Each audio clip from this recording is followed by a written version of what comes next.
The broadcast is now live on air. Welcome to Putin Radio. Oh, God. And now we're on a list. Now we're on a list. Oh, I just got hacked. I'm watching Russia Today. I don't know what's going on. Welcome to Putin-approved, Trump-approved radio. It's everything you're only allowed to listen to ever. We are now Putin on the Ritz. Oh, that was horrible. Welcome. Sounds to like you Live were Putin rushing Radio. that one out.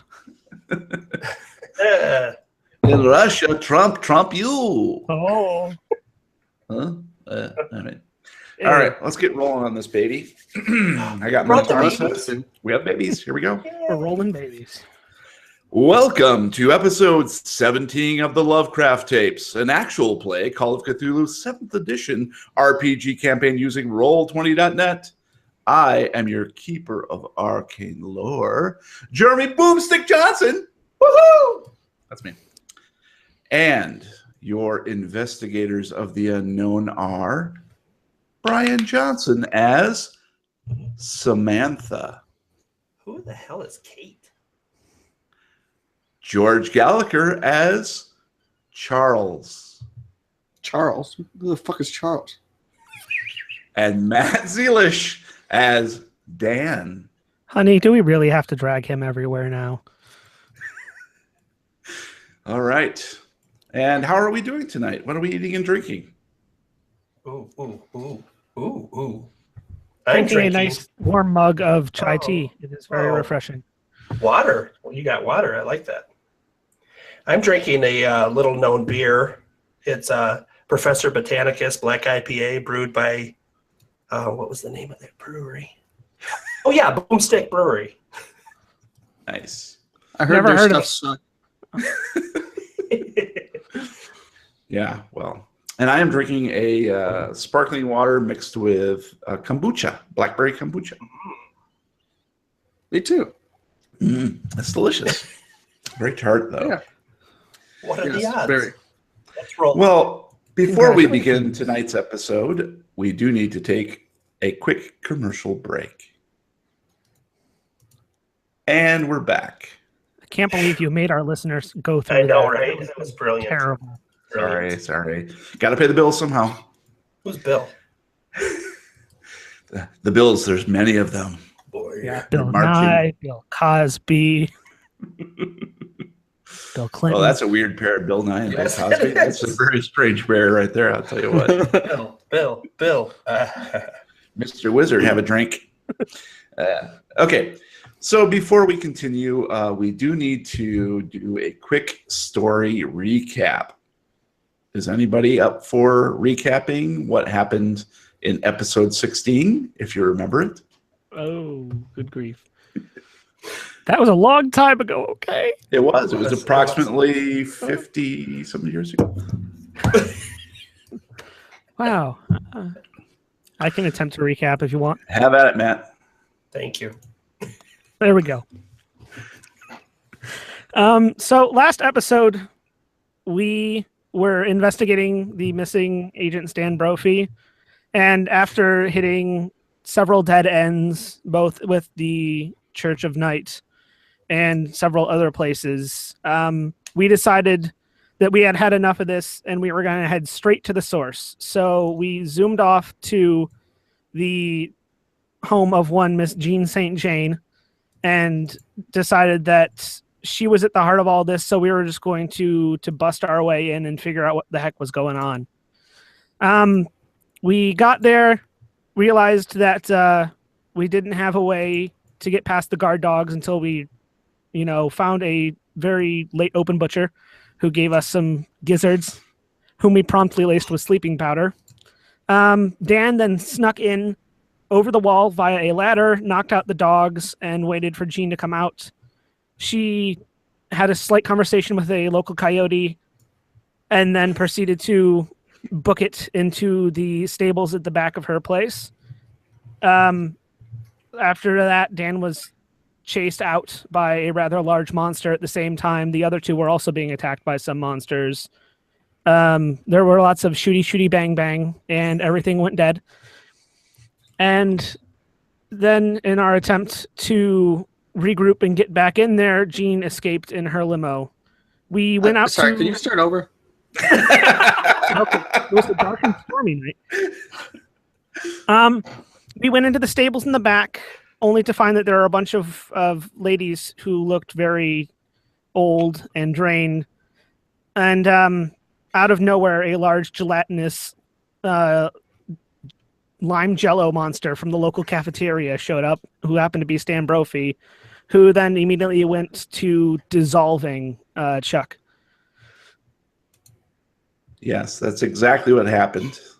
And then Chuck awoke from this deadly embrace to find himself at home in bed. And as he tried to get his bearings in this new sort of alien landscape, where the bedside table had a digital clock, and in walked Samantha and Dan, who immediately informed him that this was no longer 1957. It is 2017. And that's where we ended the last story. So now we begin chapter 3, Returning Home. All right, so I'm going to pull up some stuff here. And I'm going to show this to the players.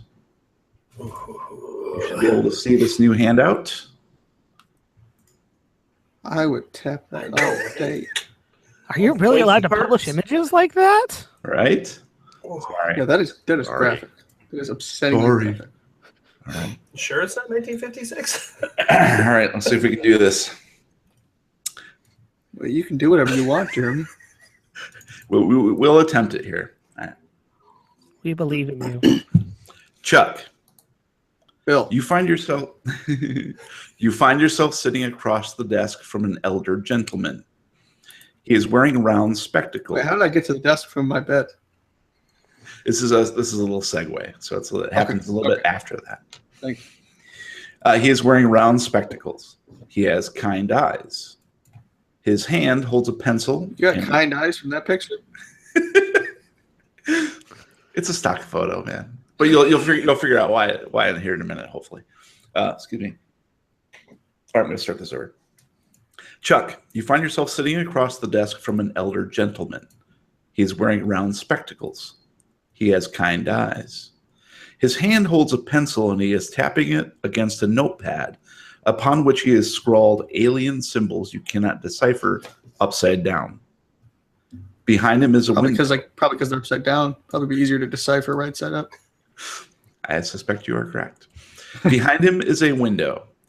You look outside and see green trees, sparrows flitting by occasionally, and a bright blue afternoon sky unmarred by clouds. It is 2017. In here, you're not so sure.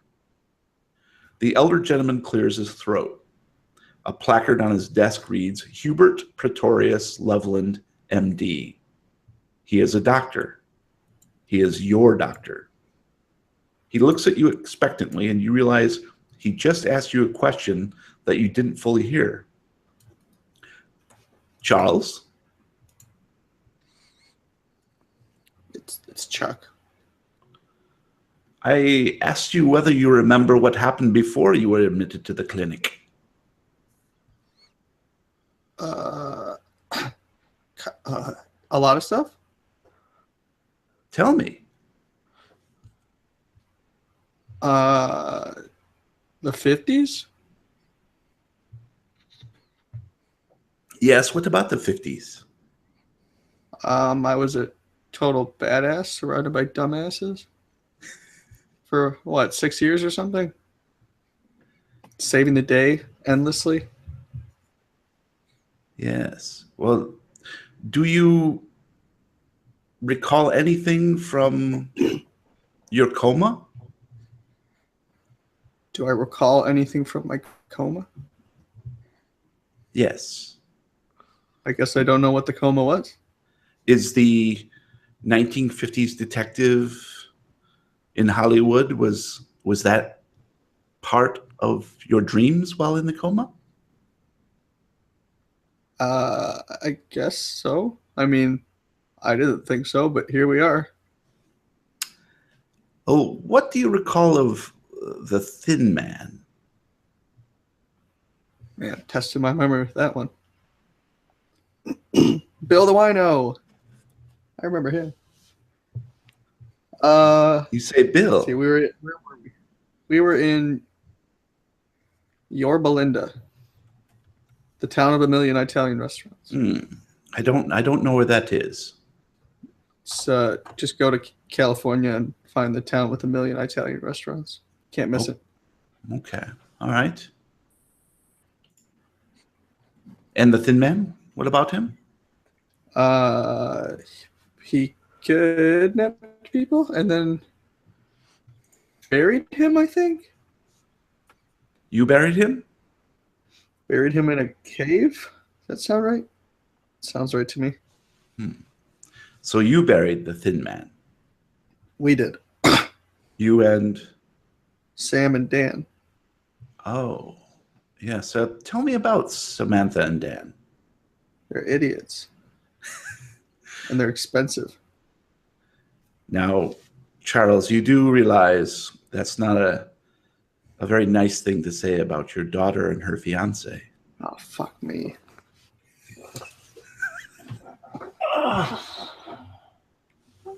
That's unfortunate.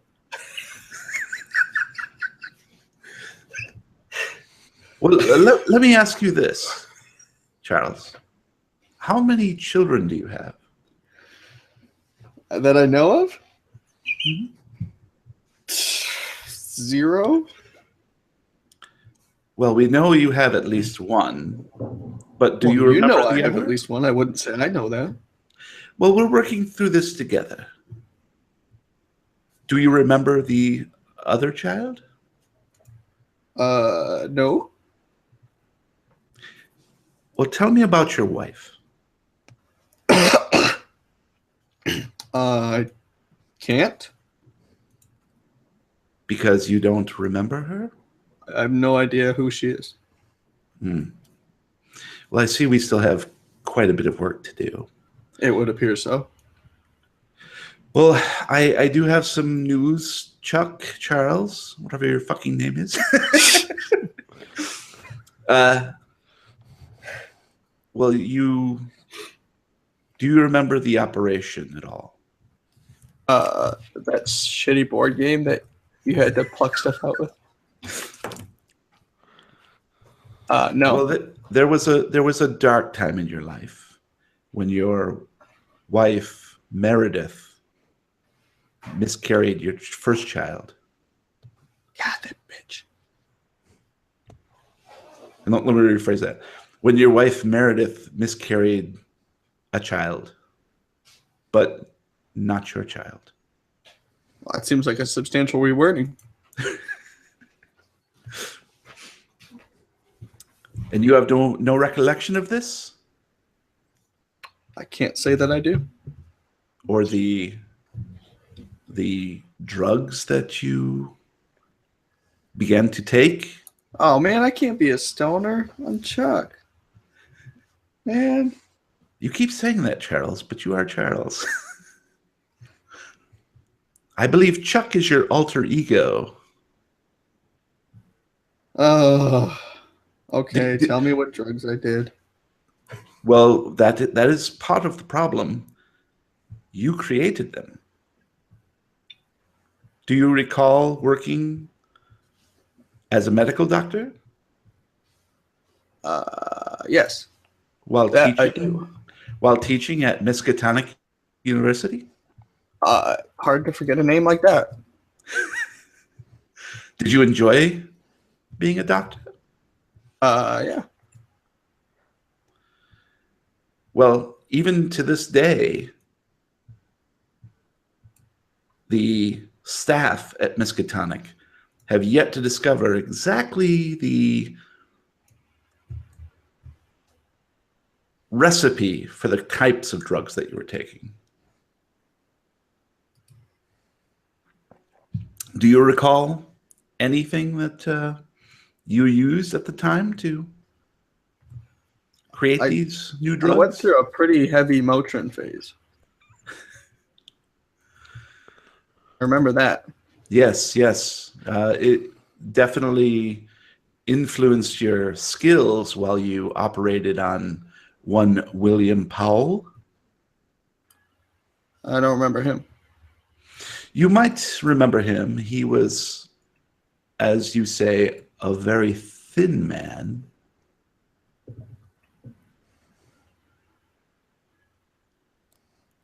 Shit. But you were so high on drugs that when he died under your scalpel on the operating table, I believe that's when something began to break in your mind. Smooth fucking move, Johnson. I see what you did there, crafty bastard. Well, I'm sure it didn't faze you too much when you learned that this man, by sheer happenstance, turned out to be your wife's lover. Oh, that is an incredible happenstance. Well, you didn't know it at first, but she knew it. And that's when you found her. In the shower.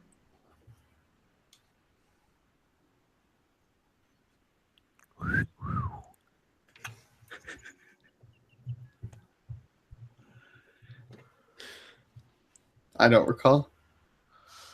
You don't recall finding your wife having slit her wrists in the shower? No, I don't. Very convenient location, though. Cleanup must have been a breeze.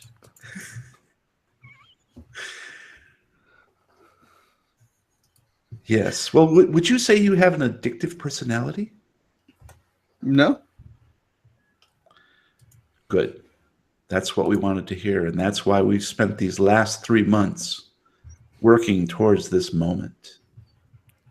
I understand that you still have many memories to unearth. The coma took some of those memories from you. Perhaps mercifully so. But now we are on the road to recovery. We hope one day that you'll be able to regain your post at Miskatonic. Of course, your medical license is done, but your teachings, you still have a lot to share with the world. Is that something that you'd like to strive for? I don't even know what the fuck's going on right now. So I don't exactly have some long-term life goals, as you can understand. I understand. And that's why we've asked Samantha and Dan to take you under their wing and help you recoup and perhaps discover more of these memories. I don't want to be related to Dan.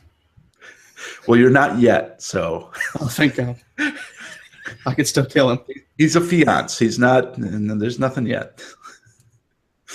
Bad news, Dan. So Dr. Pretorius Loveland opens up a desk drawer and starts scrawling on a little notepad. And he says, I'm going to prescribe you something. It's just a mild sedative. It will help you with nerves. And as these memories continue to surface, you may need just a little bit more help. So please have this filled tonight and just take one pill a day. It will simply ease your way back into reality. Whatever you say. And he hands you a slip. And it's a daily medication prescription for a drug called Xanax, Zahnex. And sounds kind of like zombie to me. Yeah, but more like cranberry zombie. Zombie. So, is that a reference to something that I was not even alive for? Probably. So he slips you the paper and scrawls some notes and says, "Well, you've made excellent progress. When you came out of the coma, you had even difficulty speaking. You did not know who Samantha and Dan were. And it's been 3 months since you've come out of the coma. You were in the coma for 6 months. And you do recall what happened that initiated the coma, do you not? I feel like now you should just assume I don't recall anything because I'm batting like 0. Well, Charles, I am Inside concerned joke. for your health. And you did purposely take an overdose of the drugs that you had synthesized in the hopes of following your wife into oblivion. Prove I purposefully did it. It's been long, matter of record. The police have done their questioning, they've done their investigations, and Samantha gave them plenty of information. She too will need your help, as she is struggling with the loss of her mother, your wife, and the potential baby that she miscarried. Yay. I'm walking on sunshine. Fun times. This It's is a heavy. family show. But now we are. Thanks, man. You're welcome. But now we are on the road to recovery. So I believe in time you will be able to put this behind you and go on. And to that end, I am prescribing you not only the Xanax, but I happen to be good friends with a rock star whose name I should probably have somewhere. But give me 2 seconds. I'll find Ed out. Nugent. His Yes, name is Michael Ted- Bublé. Tedley Michael Nugent. Bublé, rock star. Okay, so let me find his name. Oh my god! Oh, you piece of shit! Should be right here. I hate to spoil your fun, but I don't think Clay Aiken counts as a rock star. That Celine is Dion. So true. That is so true. Okay. Okay. Adrian. The Muppets are not real. I'm sorry. What? Oh shoot! I thought he had it right here, but I bet you it doesn't even. Okay. Give me 2 seconds here, and I will find a rock star for you. Could it be Ned Tugent, maybe? Oh, I love that. Let's do that. Okay. Ned Tugent. Let's do that. Yes, a friend of mine, Ned Tugent, owns a very nice retreat up in Deer Farm, New Hampshire. And he owns an inn there called The Contented Cow. It's a nice rural place, very quiet. It has all of the facilities that you need, sauna, swimming pool, anything that you'll need. But I do believe that a week there would do you and Samantha and Dan a lot of good.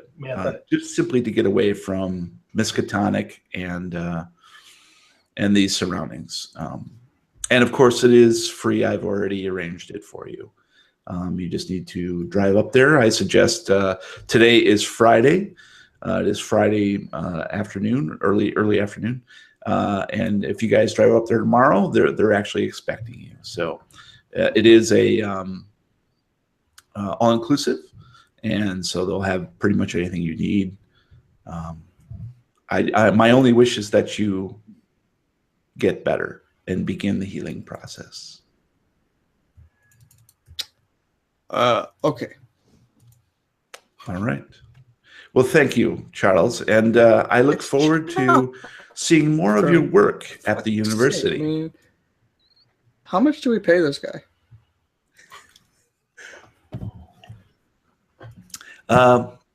And Samantha and Dan are waiting for you out in the lobby.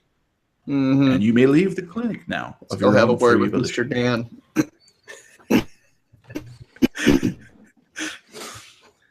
He shakes your hand and shows you out to the lobby, where you see two relatively familiar faces. Blink, blink.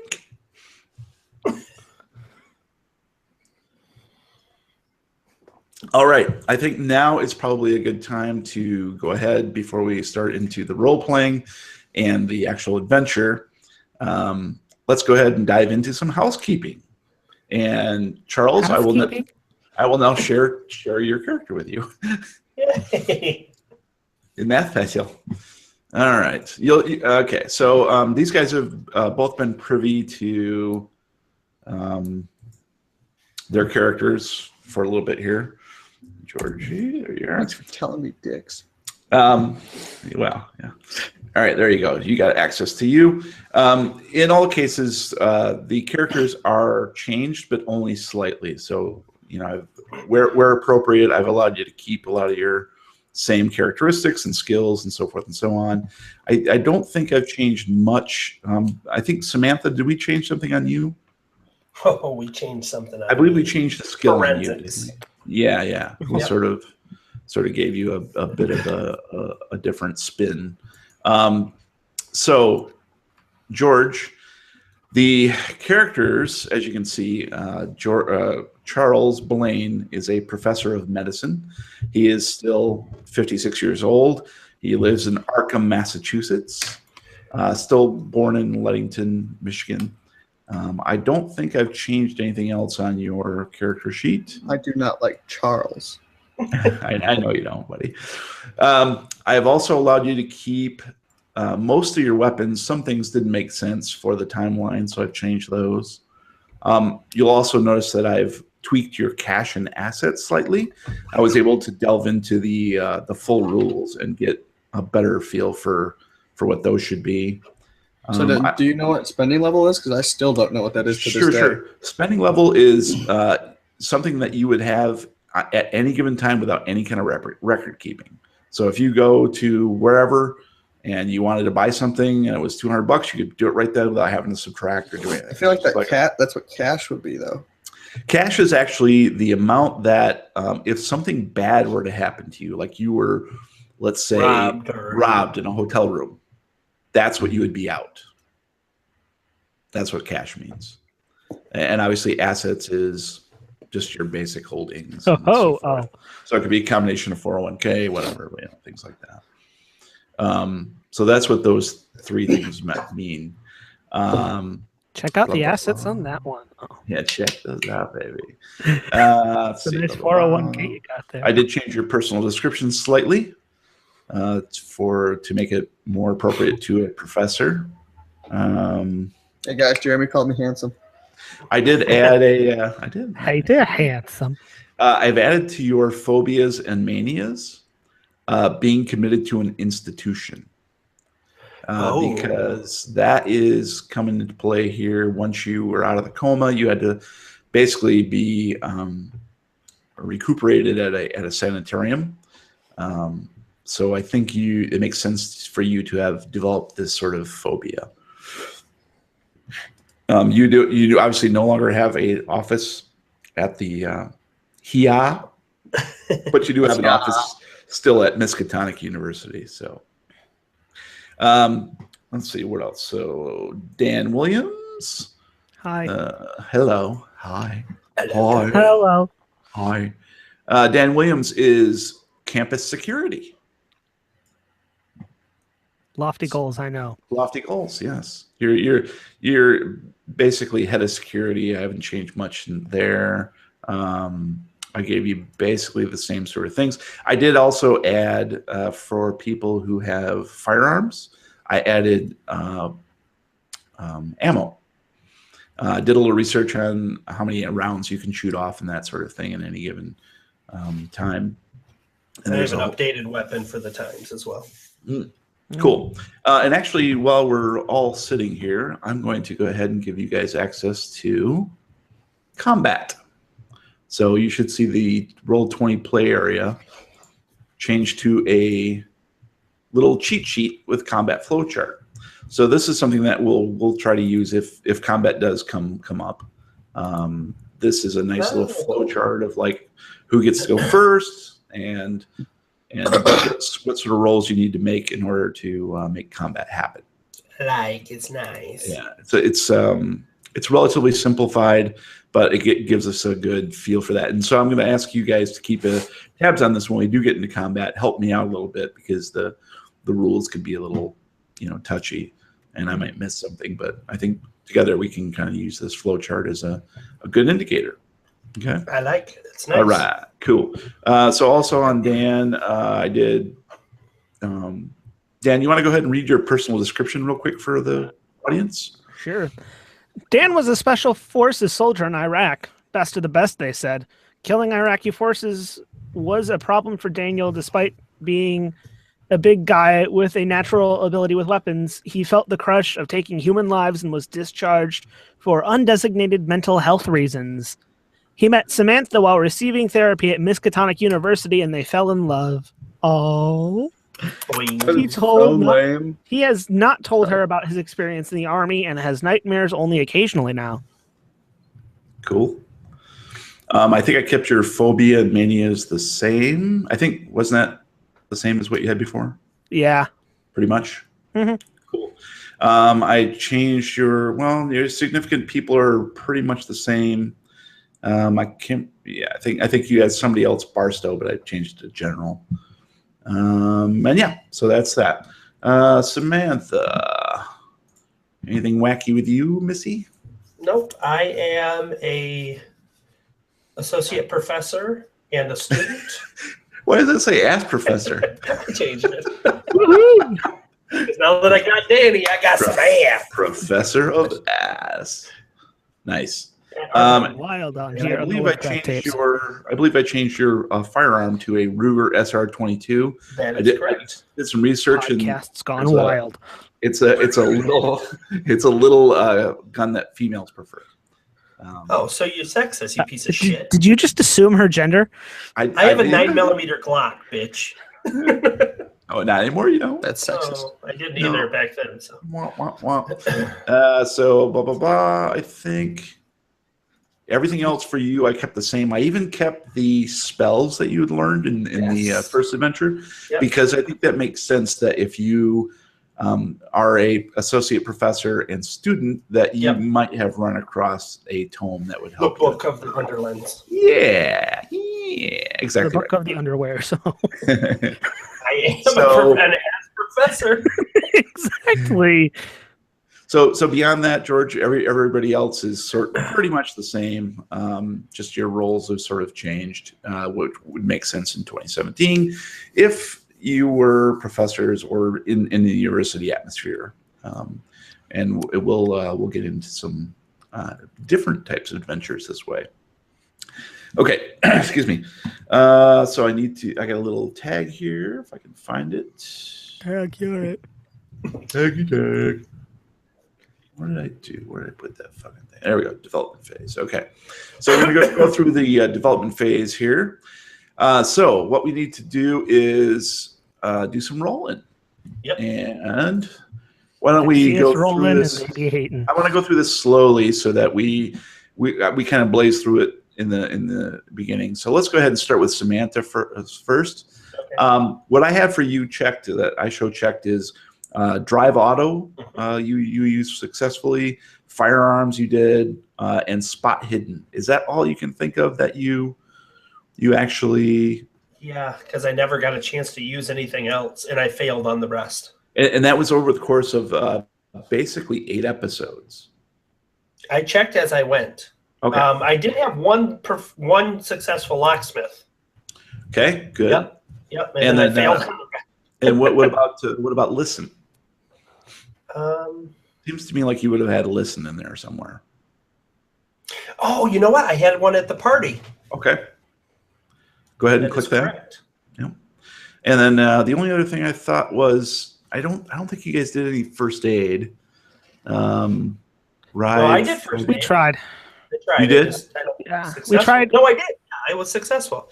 Matt tried because his was higher. And then I tried and I did it. Oh no, never mind. Okay. It was the Christmas special. Yeah. Okay. Yeah. It does not count. That was not canon. Not canon. It's not canon. It's Nokia. Right. Okay, so Sam, I need you basically start at the top. Let's go drive auto, and you're going to roll a D100. And what you want to do, you want to get over 20. Okay. Can I click what's next to it and actually roll from my sheet, or will that not work? Well, that's actually no, because you're actually rolling against that. But I think it's the same thing. I think it Try it. technically If still not, I rolls can a re-roll. D100. Try it once. Yeah, it's a 100. It's still well. Yeah. You know what? I think what it does Rolling though one is D100. I believe it adds in things, right? Oh, okay. So let me roll a So like regular. if you got like a dex modifier, it might actually add that in. So Okay, I think you want to roll just a D100 if you can. Remind me how to just switch that to 100, D100, Yep. and roll. Yep. So you want to get over a 20, and you did. And so now you want to uncheck that drive auto. Okay. And then you want to increase that skill by D10. So roll a D10. Okay. So it's going to go up to 28 for your drive auto. Nice. Okay. 28. Yep. Boom. So keep continuing along with firearms next. Okay, cool. Same You deal. are now able to 100. see who put those lampposts in the middle of the road. Right. And you did not do that one. So that does not increase. You So rolled just a 10. uncheck and disappear. Just uncheck and move along. So we're doing listen next.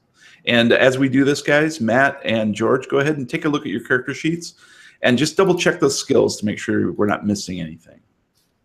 Okay. All right. Okay. I got no more upgrades. Oh, and nothing else upgraded? Okay. Gotcha. Because those All are right. pretty high. I've got 50s in the other and a 76 in spot hidden. So Okay. Gotcha. Okay. So that's you. And we'll go ahead and minimize you. And Dan, let's do you next. Are you good with your skills that were checked?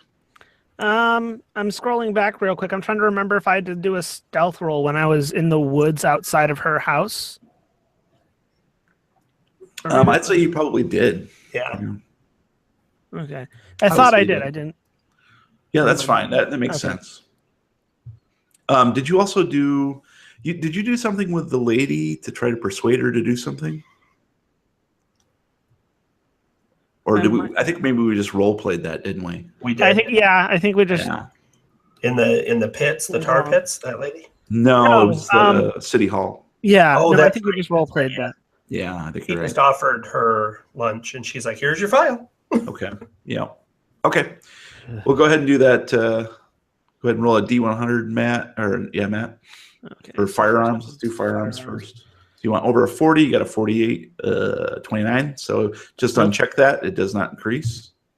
And listens next.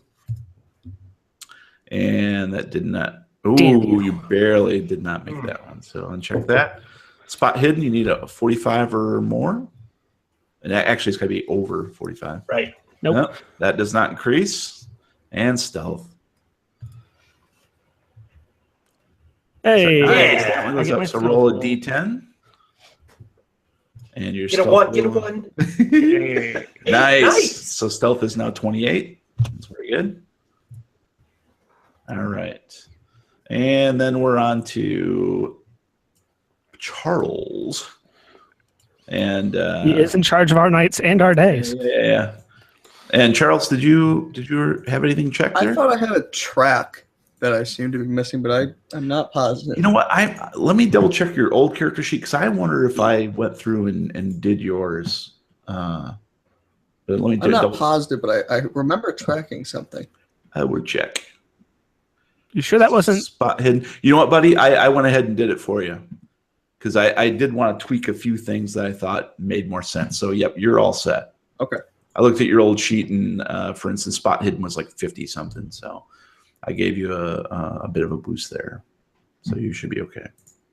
Okay, so I think we're good there. The next thing for housekeeping and basically development phase is we want to check your sanity. So what we're going to do is we need to have a key connection from your backstory.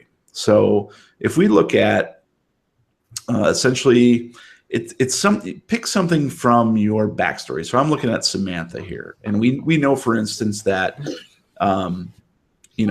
she. If we're to take her old character as canon, you can more or less do that. You could say she has a phobia of being immobilized and tied up. Right? That's one of your phobias. Okay. So let's call that a key connection from your backstory. So so something so you're telling happened. me that BDSM is off the table. It is. So maybe there's something that maybe it's you saw your father being immobilized. Maybe he was in a straitjacket, right? After he came out of the coma, he didn't know who he was. He thought he was a detective back in the 50s. Oh, so now it's a new phobia then. It's not from like when I was a kid. Okay. It could be. Or if you have something more compelling, then that's, and basically what we're doing here is we're picking something from your backstory. It can be anything you want, but it needs to be something that you're working against, right? You're trying to either heal from it or recover from it or something along those lines.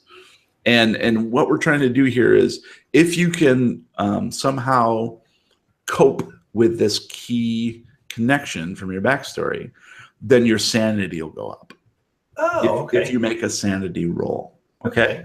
But we need to first establish what that key connection is. So well, that I like that. then The straitjacket thing I think is fantastic because they would have put him in there because he'd been spazzing out. Right. So let's make that your key connection. Okay. And in your phobias and manias, why don't you go ahead and actually label that as your key connection? So this will be an ongoing thing that you can sort of, work against. I don't really get it. I'm sorry. So Chuck, you're trying to we're just picking something from your past that bothers you psychically. Okay. And this is a key connection to basically your sanity, your sane health. And this just gives us like a measurement. At each development phase, we're going to say that you are trying to work against this, and maybe it becomes harder and harder because certain things happen to you. Okay, but I don't really know my background. True. Well, you know enough of it, so we can say we know now that your wife cheated on you and became pregnant with another man who you accidentally killed on the operating table. So you choose something from that. So maybe you have trust issues, which is actually sort of in keeping with even the imaginary Chuck, the 1950s Chuck. So to me, that jumps out that in both places you sort of have, role for new employees. You have like trust issues. That's the best role, man. So if I were Charles, maybe that'd be something I'd go for. Or you can make something up. So trust issues would be the key connection? Yeah. Mm-hmm. Oh. Yeah. And like for Samantha, it's her key connection is being immobilized or tied up. And the reason for that was she saw her father in a straitjacket. And so she took on that fear. That seems much more like physical and tangible to me, which is why I'm having trouble grasping it. But it's psychic. So if I'm scared of spiders, it's not like spiders are really going to get me. But I'm scared of shit of spider. It's. What if you discovered that your wife was cheating on you, and that's what sparked all of this? Right. For you to go. I think I'm with you. Yeah. So just pick something that you think is, and I'd maybe put it in the phobias and manias. I think that's probably the best spot for it. All right. And so Matt, what do you think Dan's would be? Obviously, the war thing, probably. Yeah. Right? And so I sort of plugged in a little bit. What I did is I took your initial description and warped it, right? Yeah. So in your personal description, before you said something like you're a big guy and you had no problems fighting. So I twisted that to mean that you do have problems fighting. I thought that made a more interesting thing. And the reason that you were booted from the Iraq War was because of the mental health thing. So I think that's probably something to build on. Great. I got crazies all around me. Nothing but crazies. So So what do you think? What do you think of that, Matt? I mean, obviously, going with the war is kind of the most obvious. Sure. So maybe violence is something that you're just not super duper comfortable with, and that could be when you go to shoot something, maybe you have a slight shake to your hand, that sort of thing. Yeah. I mean, we all want to be superheroes, but it's the sanity. Yeah. This is just something that we can use to measure how you're doing sane-wise. Plus, this makes it a lot more personal. Mm-hmm. The play. Right. Maybe not. I was thinking maybe not all violence, but maybe just sticking it specifically to firearms. Mm-hmm. So is issues with not only shooting a gun, but being around people who are shooting or hearing gunshots. Mm-hmm. Okay. That's good. Or fireworks. Or fireworks. Yeah, you're like a dog. You cower underneath the table. Yeah. That's awesome. I'm sad because I just made a joke in my character sheet and nobody can see it but me. Oh, I can actually. You can appreciate it yourself. Plays it cool.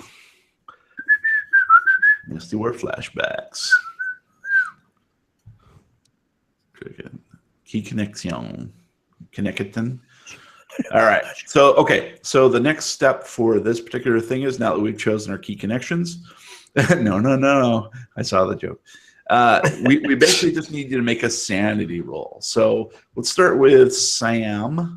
So you can go to your character sheet, and right now you have a max sanity of 91. So that is the most sane you could be.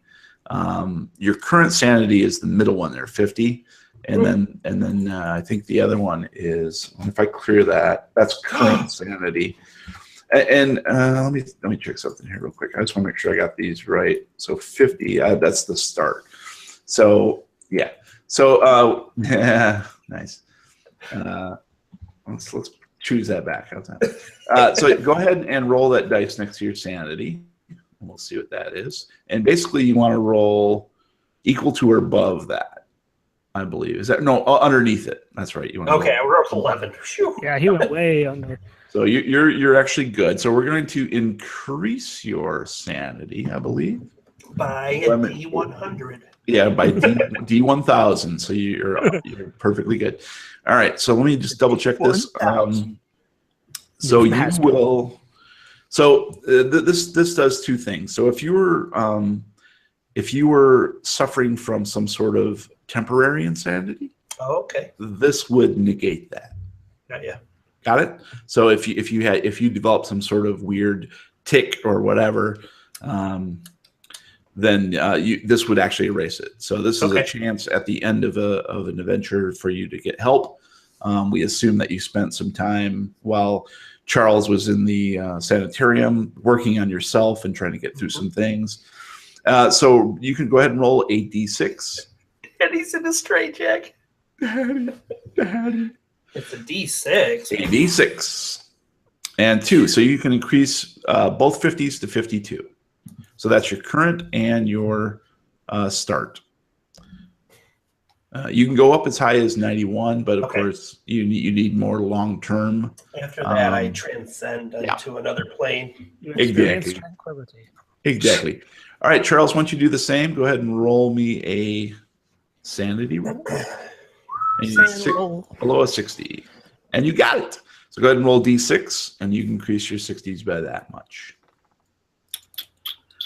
3. All right, 63 for you. Nice. And Danny. Sorry to interrupt. Does it matter that that's out of 60? My max is 60. No, that's your current is 60. Man. It's your start and your current. Your max is actually 93.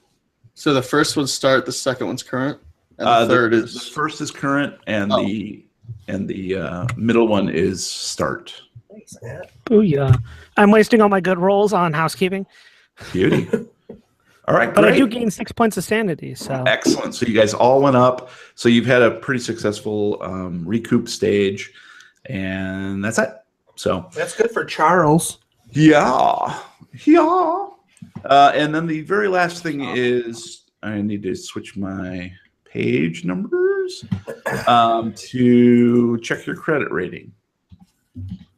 So clearly, This is going to be an exciting episode. Right. Well, I told you this was going to be Yeah, about easily half. History, suspense, Right. action. Can't wait till we get to the Senate hearings. Oh, I'm going to filibuster so hard. so she said. All right. So I think. Therefore, I am. Okay. Yeah, I don't think we're going to make any changes to your credit ratings. I think we're probably in good stead right now. It's basically if we decide that something had happened that might impede your credit rating, then we'd do some rolls and reassess some things. But I think we're actually okay right now, so we'll skip that part and get right into the meat of things. Okay, so that's that. Any questions about? I think that was good. Development phase. I Okay. can tell that you have studied, young man. A little bit. Yep. Okay. Cool. Well, let's get into it. So Charles is led out into the lobby where Dan and Samantha are waiting. Daddy. I'm holding a balloon that says "Get well soon" and a large bar of chocolate. Half eaten, you fat ass. I got hungry and I needed a snack. Danny, what have I told you? I know I'm supposed to be cutting back on sugar, but chocolate. I don't even know how to deal with this. I mean, come on. You get that one time of the month that you get to eat all the chocolate you want and no one complains. I eat a little bit now and everyone loses their minds. Hi, Dad. How you doing? Hey, Mr. Blaine. Don't know. Charles. Well, that's okay. It's okay. You take your time. Okay, let's get in the car. We'll go home. Okay.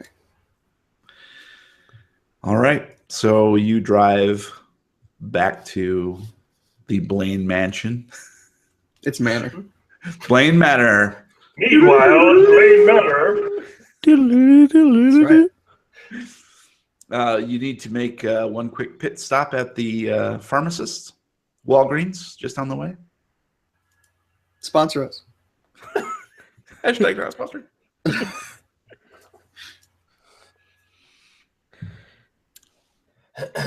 And I cast contact goal.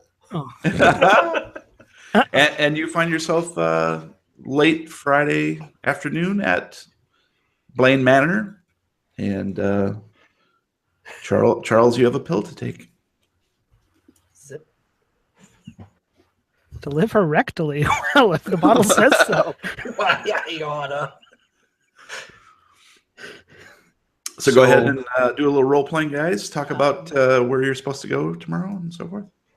You want me to get you a glass of ice water, Dad? Yeah.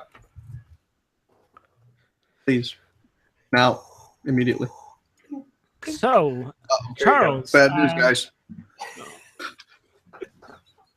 I choke and die. Which is really strange. And I wake up in a hospital in 1957.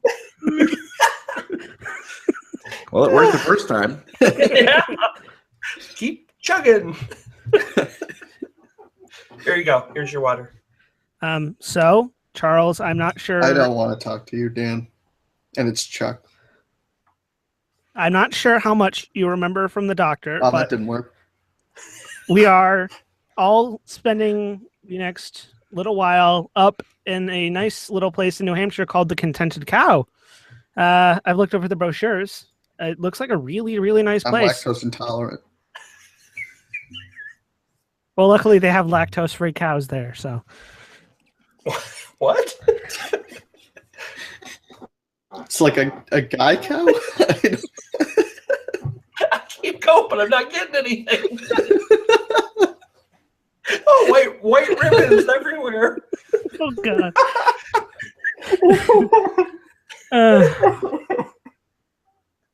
I really feel that maybe spending some time together and getting some fresh air is really, really going to be helpful. I mean, Dan, we've I all literally been could not care less what you think.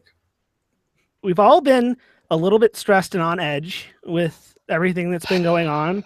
And I think that some time away from everything here is it's going to be good for all of us. Okay, Dan, whatever you say. What do you have to say about this, honey? I think that's a fantastic idea, and you put it perfectly. When do we leave? I believe we are leaving tomorrow. Okay. You pack your bag? Yeah, well, I was just about to say, why don't we go pack? Give Dad a little bit of time. He's obviously got a lot to process. Okay. Holler if you need anything. Hey! I'm good. Just want to let you know. Okay. I'm gonna So- go to in pack. And I'm going to follow behind. Hey, got too close. I don't Yeah, see so- that we're married yet, Dad. Kids. Yeah, tell us a little bit more about your guys' living arrangements. Well, I live at home with Dad, obviously. I moved back into the house after the incident. The incident. Oh. I have my own apartment fairly close to campus, seeing as I run security. But once I noticed that Sam was having a little bit of trouble and things were kind of getting a little bit too much for her, I took up one of the guest rooms in the manor just to be closer to her to make sure that she was okay. It has been 9 months. That is true. Dad, I'm pregnant. And you're a grandpa. Here it is.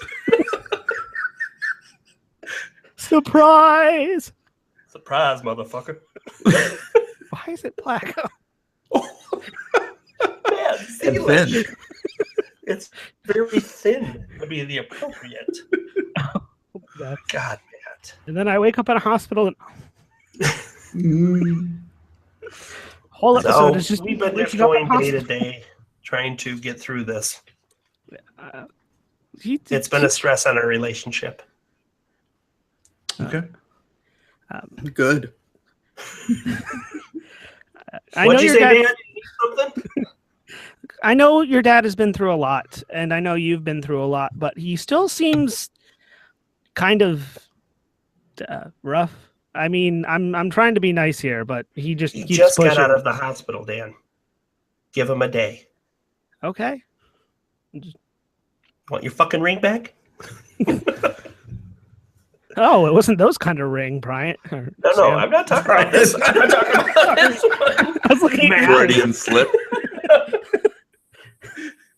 you. Well, Samantha, I would like to impart one little piece of information to you. Thanks. I'd like some. Yes. It is, once you hear Dan say this, you do realize that Charles was not always as gruff as he used to be, or as he is now. Once upon a time, he was a very soft-spoken, thoughtful professor. And it was only when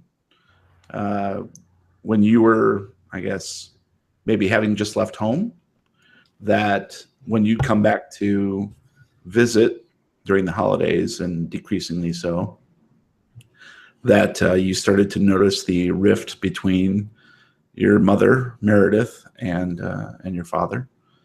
And you began to see a little bit of that gruffness that you're totally see now creep into things, You know, into his behavior. Dan, sorry to snap at you, but he's got a lot to process. In his mind, he just found out all of this information. No, I get it. It's We be a need lot to for really anyone. walk on eggshells right now, I think. Yeah. I'm walking on eggshells. Yeah. Oh, God, it hurts. I'd like to make an omelet. And if I could please ask Jeremy, what was my mother's name? Meredith. Thank you. I will Mary. put that in the wiki. Charles used to call her Mary.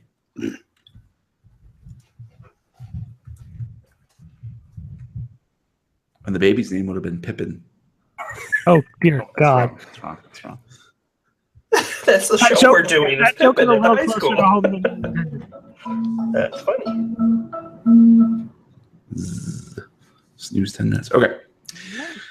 So, Charles, you go into the bedroom to presumably dig out your luggage. It takes you a few minutes to figure out where that is exactly. The bedroom still appears to be an alien landscape that may be seen through the gauze of distant memory. You still can't quite place Meredith in this room. You do see pictures of her in this bedroom, but there's no sort of connection to this person who's in the photographs. It doesn't ring true to you that you were even married, even though you know this to be true. You've spent 3 months going over and over with the doctors and and Funko Pop. I'm sorry, I got derailed there. And but even your former wife's clothes are hanging shoved to one side in the master closet.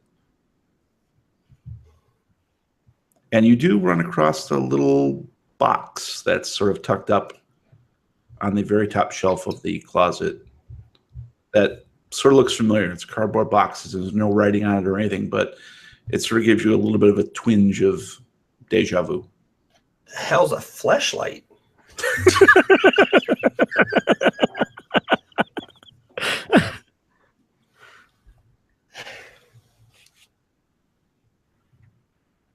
So, I guess I will open it terrifiedly. You take it down, hands sort of shaking, and you place it on the bed and open it up slowly. And inside you see A dead clown. oh, that's very nice. You got the whole It opening of the novel with Jaws. Nice, good call. Thank you. That's actually my favorite part of the novel, by the way. Anyways, all that aside. So you open the box shakingly and you recognize immediately what is inside this cardboard box. It's your old medical bag. Dun-dun-dun. I love George. Honey, I think your wife. And you know what's inside this. More than likely medical supplies. Yes, a specific type of medical supply. That's where he kept his weed. Close. Gently used. Gently used weed. No, you do recall this is where you kept your stash of the type of drug that you overdosed on. God, seems like somebody probably should have taken care of that. I couldn't take them all. Well, you know what? Let's just take them all. Well, It's getting pretty confusing. Let's just wrap Push this up. that roll! roll for pill taking. You're bound to die if you push it. So what do you really do? Oh, damn. Oh. I suppose I should just throw them away. But I won't. I'll just take them all.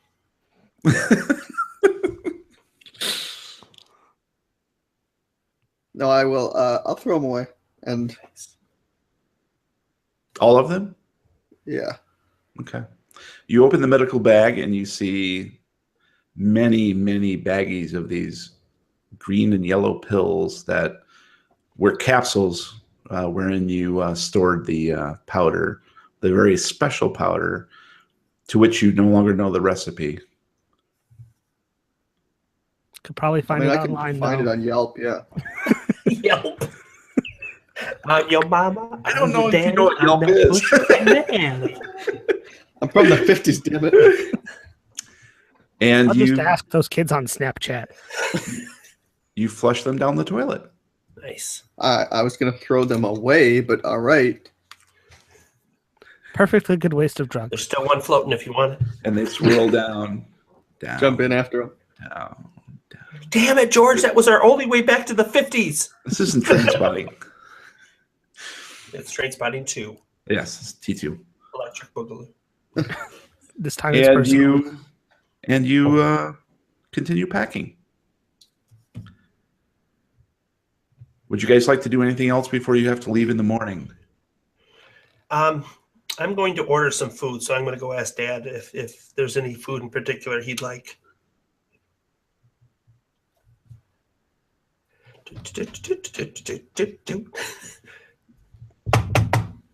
Hey, Dad? Charles? It's Chuck. Sorry. Chuck? It's Charles. Dad, you bitch. I'm going to get us some dinner. Is there anything you would like? Sweet death. So you said They don't deliver. you said curry chicken? I don't know. Why don't we just go on MySpace and find out what restaurants deliver? So much. I don't think you know how MySpace works. I thought it was just like YouTube, but with pictures. Do you like any? I don't know. What's your favorite?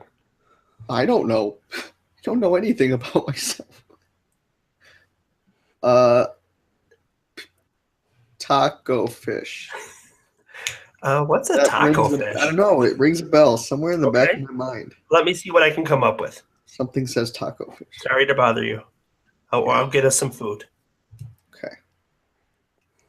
I'm going to go on Grubhub and find the nearest Mexican restaurant and see if they've got fish tacos. They do have Hashtag fish please tacos. sponsor us, Grubhub. I am going to order All right. fish And- tacos. And they deliver. It's a university town. Of course, you can get some fish tacos. Oh, yeah, you can. Yes. Woo! And you have a nice dinner. Bottle of tequila. Yeah, maybe eat the worm. Anything else you'd like to Oh, do? Danny. I didn't say do the worm. Well, I'll eat it. Sorry. Audio podcast. Well, I think we should all turn in early. Are you going to be okay, Dad? Do you need anything else before we go to bed? I think I'm okay. Okay. You are feeling very calm now, Charles. It's Chuck, but okay. You feel a nice, warm, glowing sensation. You don't feel quite as prickly as you ordinarily do. Probably because he just peed his pants. But, It's warm in here.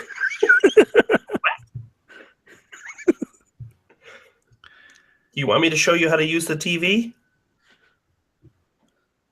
I just want to go to bed. Okay. Okay. Sounds good.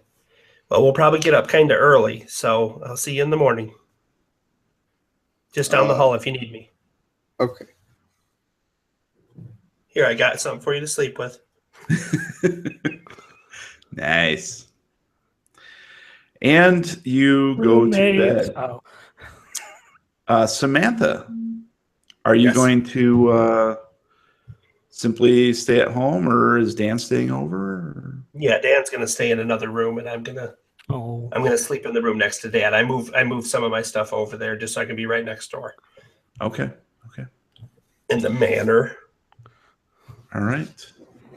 So the evening passes and everyone falls asleep. Dan, you're feeling a little fretful during the night, but you have a dark, dreamless sleep. Boy. Samantha, you are not feeling quite as good. I think maybe it's the fish tacos aren't sitting right. You're up several times in the middle of the night. And when you do, yeah, you know the deal. When you do manage to catch a few winks, it feels like you're not even sleeping, but you do realize that you have fallen asleep for 15, 20 minutes at a time. And when you do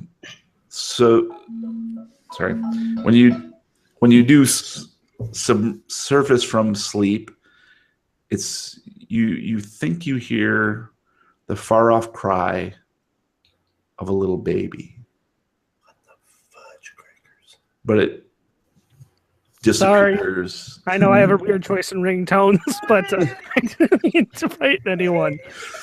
But it disappears as soon as you're come back into consciousness. Okay. Charles, you fall deeply asleep right away. Very relaxing, sort of like submerging into warm water. Ooh. I think that just means he peed his pants again. God damn, we're getting them diapers tomorrow at CVS. Sponsor us. And the evening passes uneventfully for you. You have a very nice, solid night's sleep. And when you wake up in the morning, you pull the curtains aside and you see the Hover telephone cars. line. What's that? Hover cars. Hover cars. Yes, you are. 2049 Blade Runner.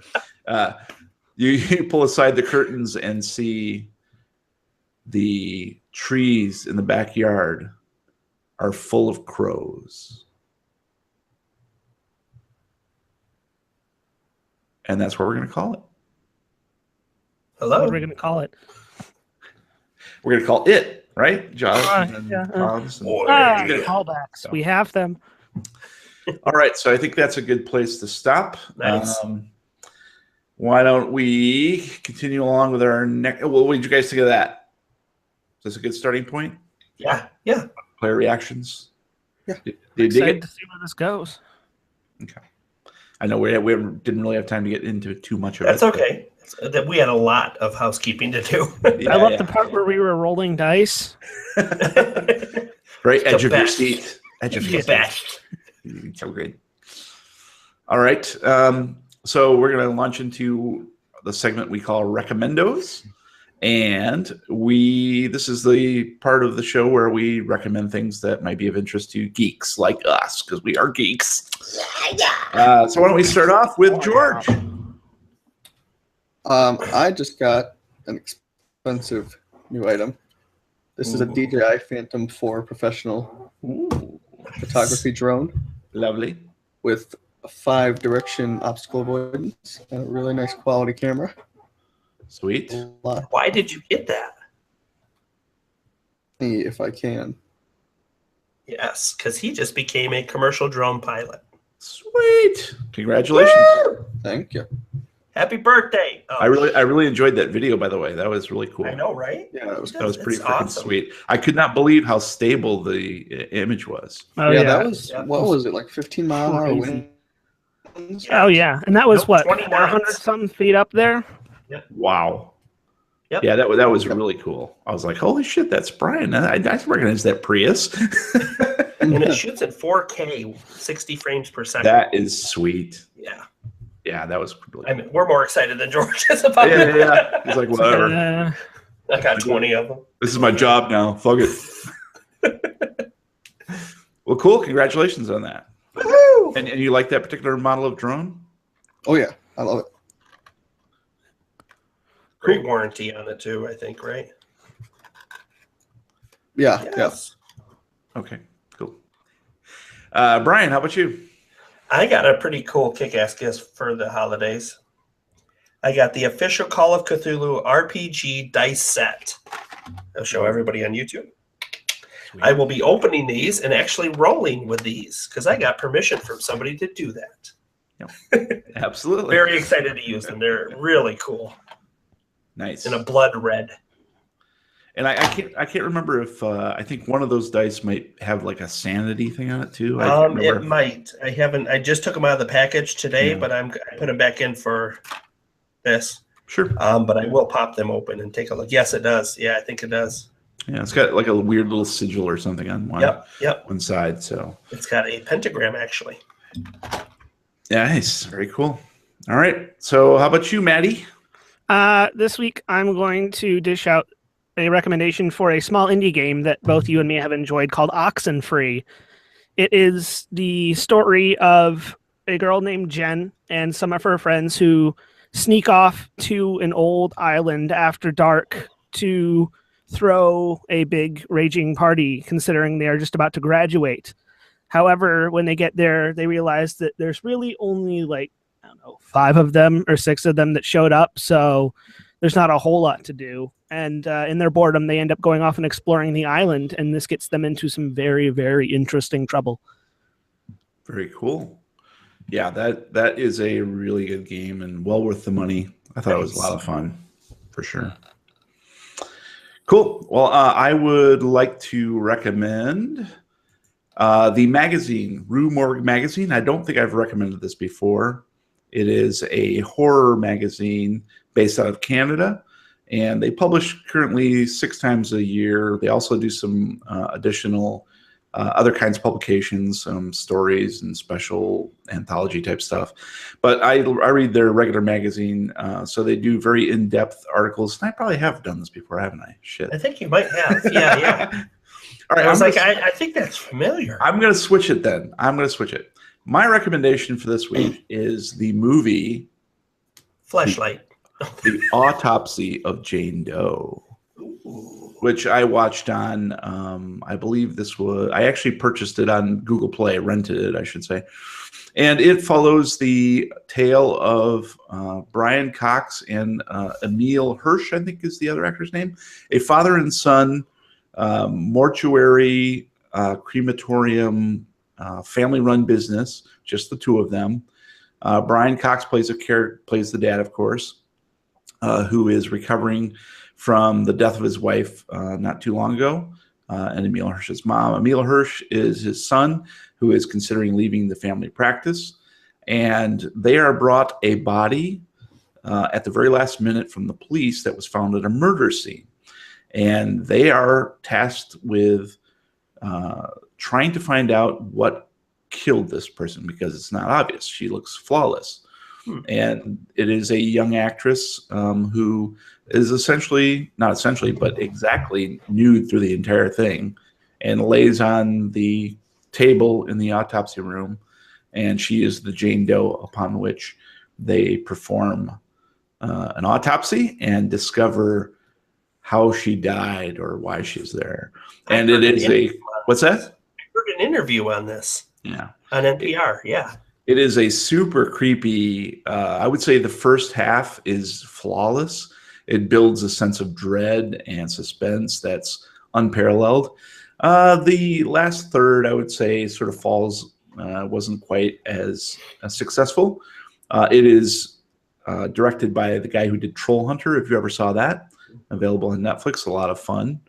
And overall, I would recommend it. It's not the best movie that I've seen in a while, but I would say the first half is excellent. So if only for that, it's well worth seeing. Very scary, very creepy. The Autopsy of Jane Doe. So nice. Look it up. All right, that's going to do it for this episode of the Lovecraft Tapes. Thank you for listening. Please subscribe on iTunes, Google Music, Stitcher, or anywhere you download your regular podcasts. If you like what you hear, please leave us a 5-star review on iTunes or any other service. Meanwhile, you can find us at thelovecrafttapes.com with links to all our social media, including Facebook, Reddit, YouTube, and our wiki, which will have stuff in it eventually. Someday. I'm working on it, okay? Someday. You can find me on Twitter at Lovecraft Tapes. And for all those tips that everyone needs to know about handling your pesky father-in-law, follow me on Twitter at The Real Weird Kid. And you can find me on Twitter at Note the Change. Brian Podcasts. Yeah.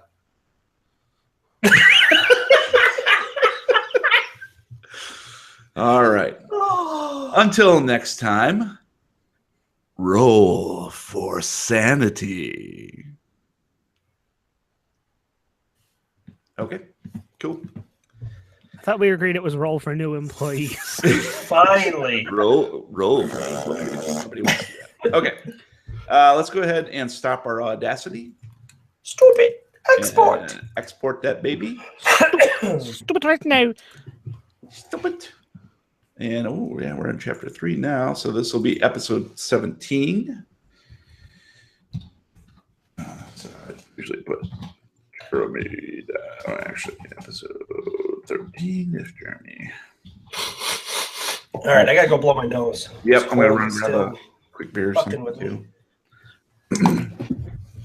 I'll be back shortly.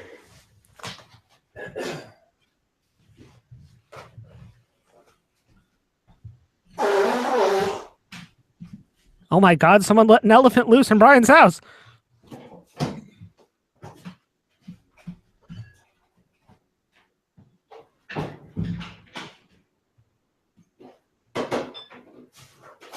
Be right back with you, folks.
Do I have time to water my plants?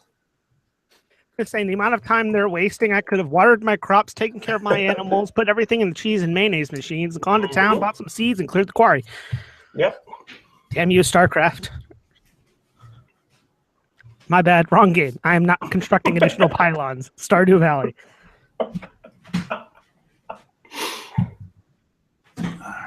You must construct additional pylons. Shh, he's back. Gonna get back in time. I'm not saying anything mean or degrading, I promise. Good. All right. Wait till Georgie get back here, and then we'll start up our Audacity. That means we can talk about him until he gets back. Yeah, what's up with that guy? Oh my God. Oh my God. So Becky told me that, Jamie told me that, Lacey told me that, Cece told me that. Shut up, Matt. Shut your pie hole. That's your real damn name. Which I doubt. I'd like to see it come over here and try to make me. You dirty fucker. All right, everybody exported? I don't know what you're talking about. Are you exported? I said, are you exported? I said, did you export your fucking audio? Yeah, fucking.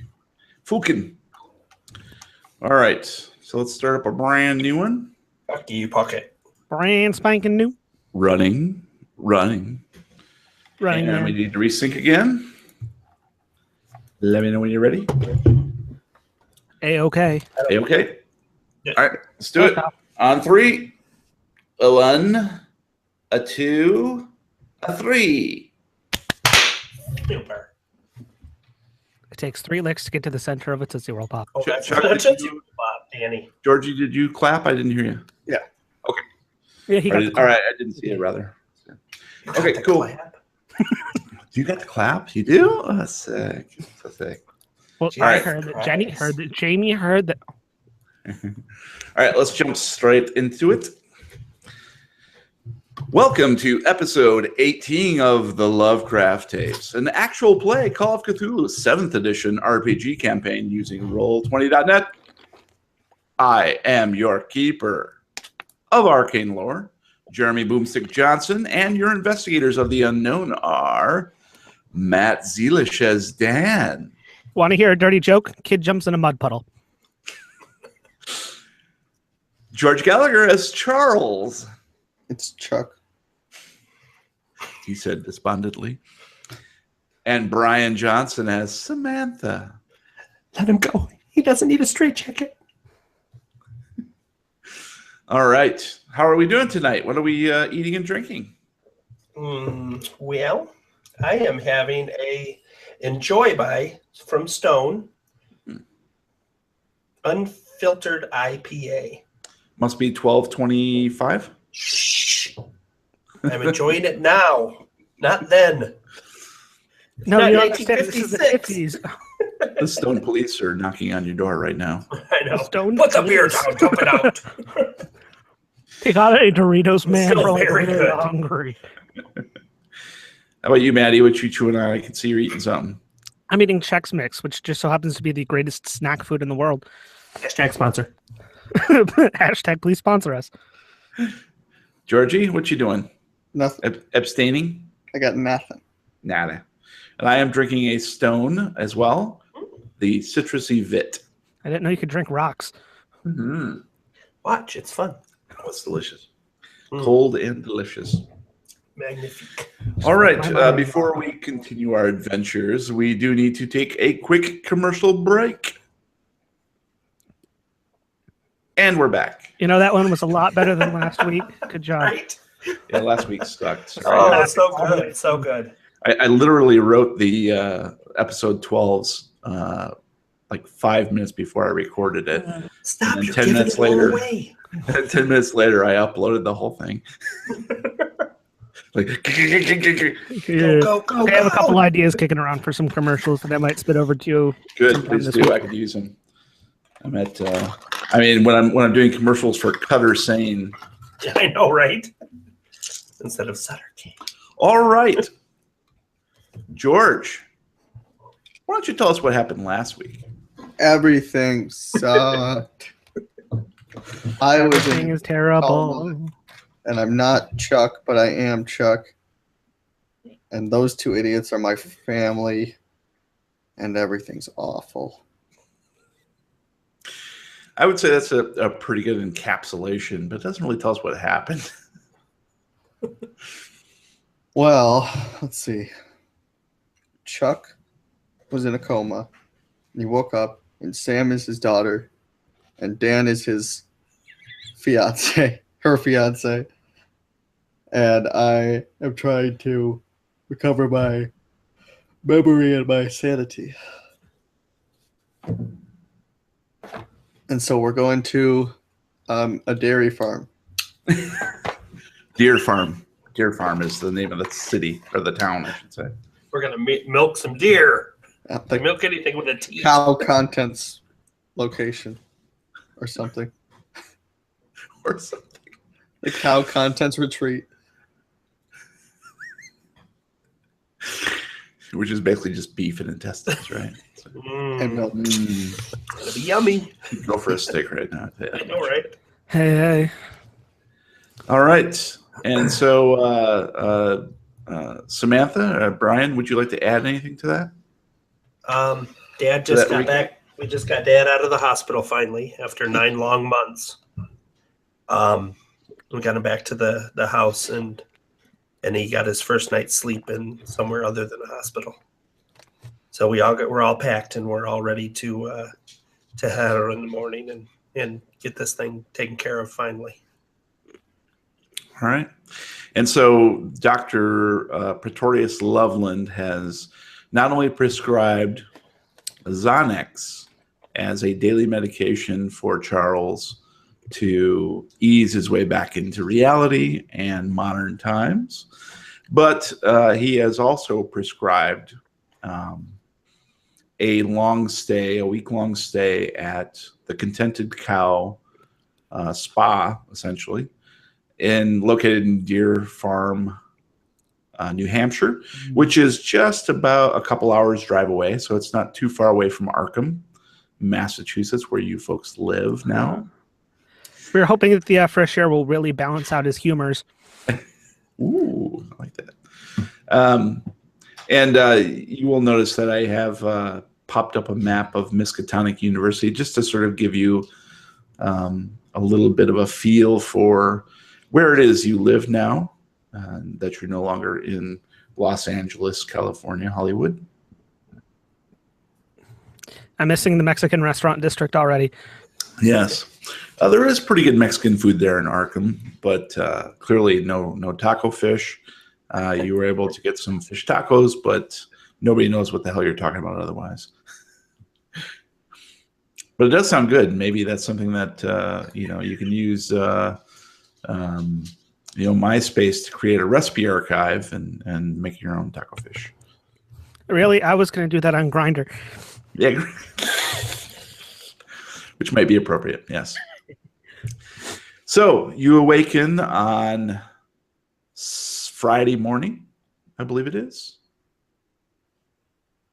Yeah, I think that's right. Let me just double check my notes. No, I thought it was Friday when we left off. That's what I'm thinking too. So we're driving up on Saturday? It might be Saturday. It's Saturday. Driving up on Saturday. Yeah, that's fine. We'll say Saturday morning. We'll say Saturday morning. Let me just double check something because I did.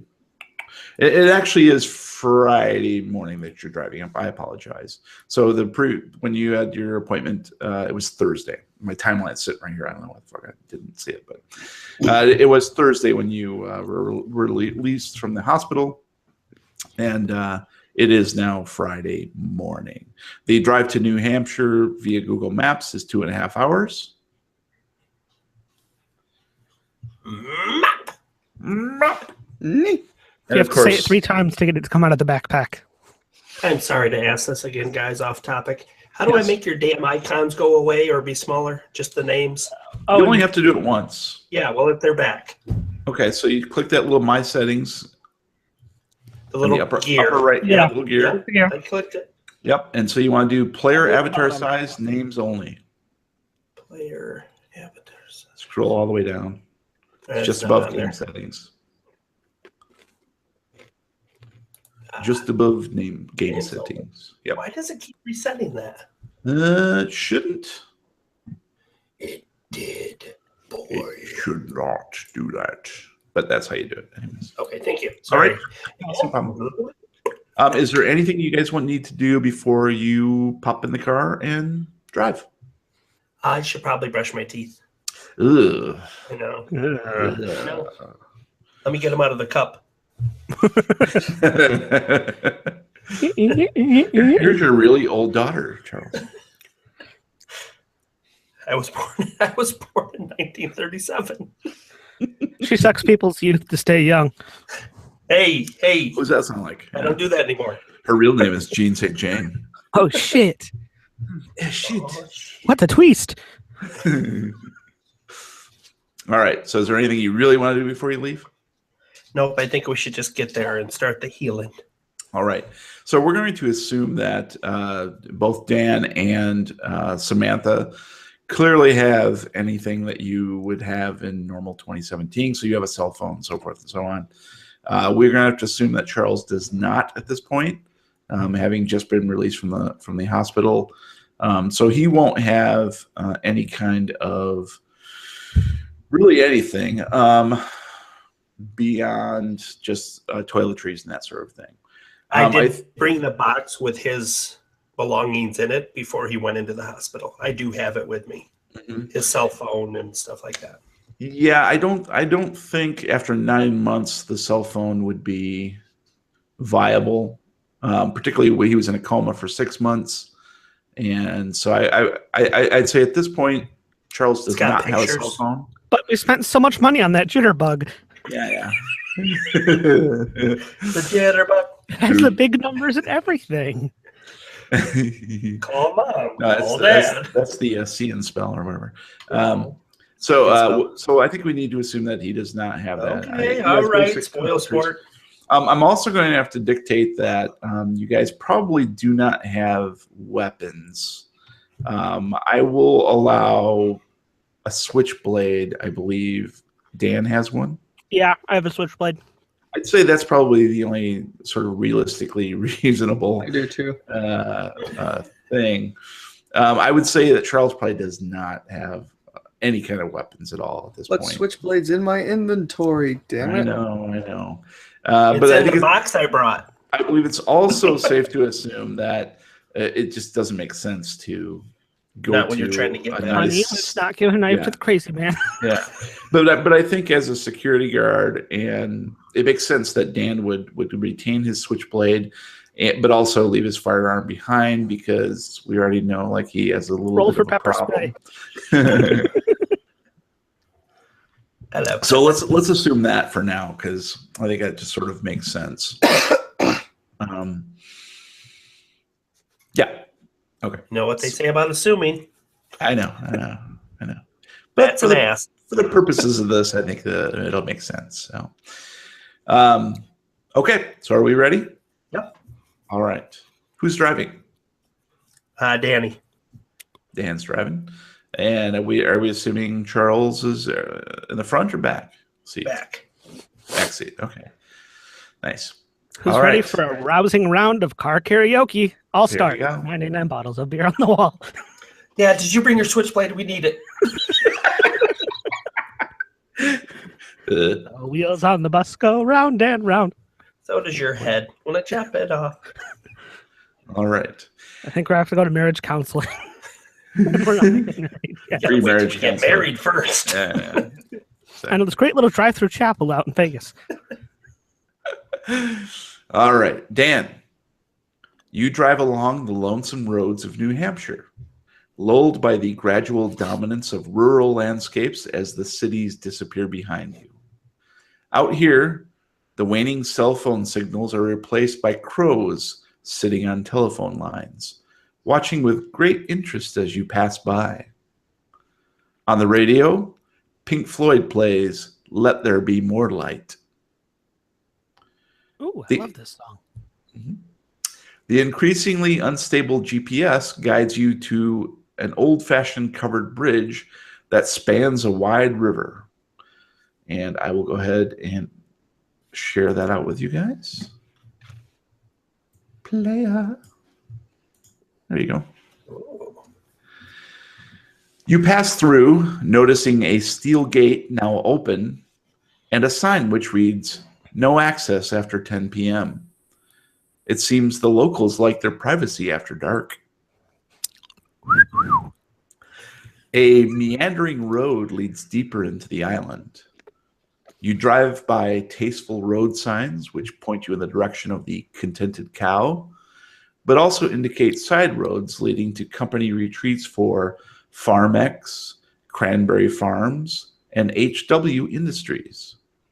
There is one sign which reads, "Private and Residence." Out in the peaceful fields, you see some cows munching on grass, sheep lowing and romping out in the pasture, and a family of ducks waddling their way to the shoreline. In the distance, you can even make out the dim outline of a scarecrow lazily standing guard in the late morning sun.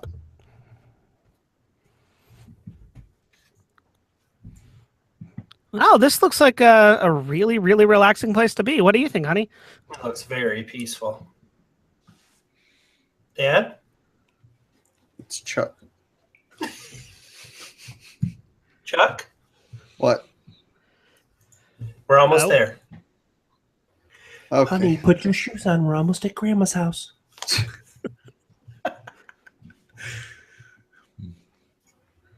So, anybody looking forward to doing anything in particular while we're there? I mean, Leaving. Look, just give it a chance, okay? It could be good for all of us.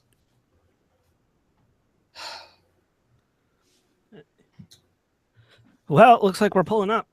Do you you want to run in and check us in, and I'll hang out here in the car? Yeah, sounds good. Get in there, Dad. No. All right. So what is it you're doing? I'm going to go ahead and hop out and go in and check us in. And I'm going to sit in the car out front Okay. with Charles. All right. You Dad pull with Dad. with Dad to be. Dad to be. You can call him Daddy. It's fine. Oh, Pops. Okay, so you pull up, and Samantha leaps out and starts walking towards the entrance. Sam, you do see that this is clearly a renovated 1970s style farmhouse. Marriott, yeah. It's a residence inn. No. Holiday Inn Express. It is a very large farmhouse, which has been obviously refurbished very nicely so. Lots of reclaimed barnwood, that sort of thing. And it has been built onto and expanded, but it doesn't look too commercial. They've done a very nice job in adding on some rooms and wings. It's quite large. It looks like it has easily 100 rooms. Pretty nice. And as soon as you leap out, a couple bellhops immediately start rushing towards the car. And you Get out! They're coming for us! Attack of Please the get us bellhops. out of here. Do you have a tip? Do you have a tip? Do you have a tip? So Sam, you pass into the lobby, and Dan and Charles, you see a couple bellhops who are coming around to valet park your car and help you with bags. Sweet. I love valet service. Yes. How long will you be staying with us, sir? We're going to be here, long week, I believe it was. Okay. Are you the Blaine party? Yes, we are. Okay. Oh, nice to meet you, sir, Mr. Blaine. No, His name's David. I'm Dan Williams. Okay. Well, you're with the Blaine party, though. Yes. Okay. Samantha, the lady who just ran in, is my fiance. Oh, okay. Sure. Well, welcome to the Contented Cow. Now. We're very happy to see you. I believe your rooms are probably ready at this point. And do you have any bags? You need some help with bags? We do, and I'm going to take him around to the trunk, pop it open, and Great. He snaps his fingers to the other guy. The other guy comes around with a trolley and loads up your bags for you. And, Did it go ding ding? And the valet says, "I just need your keys," and he hands you a slip. and to take keys out of the ignition, hand them over. And he said, "Thank you, sir. If you need it, just call down to the front desk, and we'll bring your car around anytime. You're welcome to come and go as you please. Valet parking's included. And would you need a wheelchair for the older gentleman?" No, he's perfectly capable of walking. I just curious because he hasn't moved. Because I don't care for moving. God, yeah, moving. And I was your age. We didn't have to. Moving. Merry Christmas, moving house. All right. So they Open the back door. Like, hey, Charles, time to hop out of the car. We're going to check in and see where we are. Hey, going Dan, come here. I gotta tell you something. What? I fucking hate you. That's it's good to know. Come on, let's head inside. I'm pretty sure your daughter's wondering where we are. All right. And the one of the bellhops follows you guys with the luggage loaded up on a trolley as your car is driven around to a gated lot around back. As Sam, you walk into the lobby and you see just a beautiful lobby. There's a sparkling fountain. There's a skylight that's bringing in some natural light. Is it a chocolate fountain? It is a chocolate fountain. It's chocolate rain, baby. And it is, but there's some very nice touches of sort of like the farmhouse feel. Okay. There's a little bit of sort of kitschy stuff, but not going overboard. There is like homemade jams and jellies off to one side. There are little pamphlets that tell you about the surrounding countryside and a few of the towns that you can go visit some cranberry fields up in upper New Hampshire there. just a half hour away. There is a little restaurant that's just off the lobby. There's a quick little snack bar, kind of you get a coffee to go kind of thing. There is free coffee, and there is free cold water with lemons and limes floating in it. And you see a very perky blonde behind the counter who is smiling with just like a nice, firm, polite smile, very practiced. Hello. And she's keeping an eye on you. Hello. Well, hi. How are you? Good. How are you? Good. Checking in? Yep, we're checking in. We are the Blaine party. Can I make a quick request? Absolutely. What can I help you with? Tomorrow morning, I need to have cucumber water in this lobby. Okay. Yeah, I'm sure we can swing that. That's no problem. Right. That's right. We do have cucumbers up at the spa. Oh, And I bet they you usually do. have that there. So, yeah, that's not a problem. No, what time do you expect to be down? You know what? We're not sure. We're really going hour by hour at this moment. Okay. All right. That's no problem at all. We can manage that, and I'll make sure to have it by 6 a.m. That would be perfect. Absolutely not a problem. So this is I have you down here for a suite. Mm-hmm. Will you all be staying in the same room? I believe there should have been 2 rooms reserved. Can you check again, please? Let me take a look. And she types on her computer.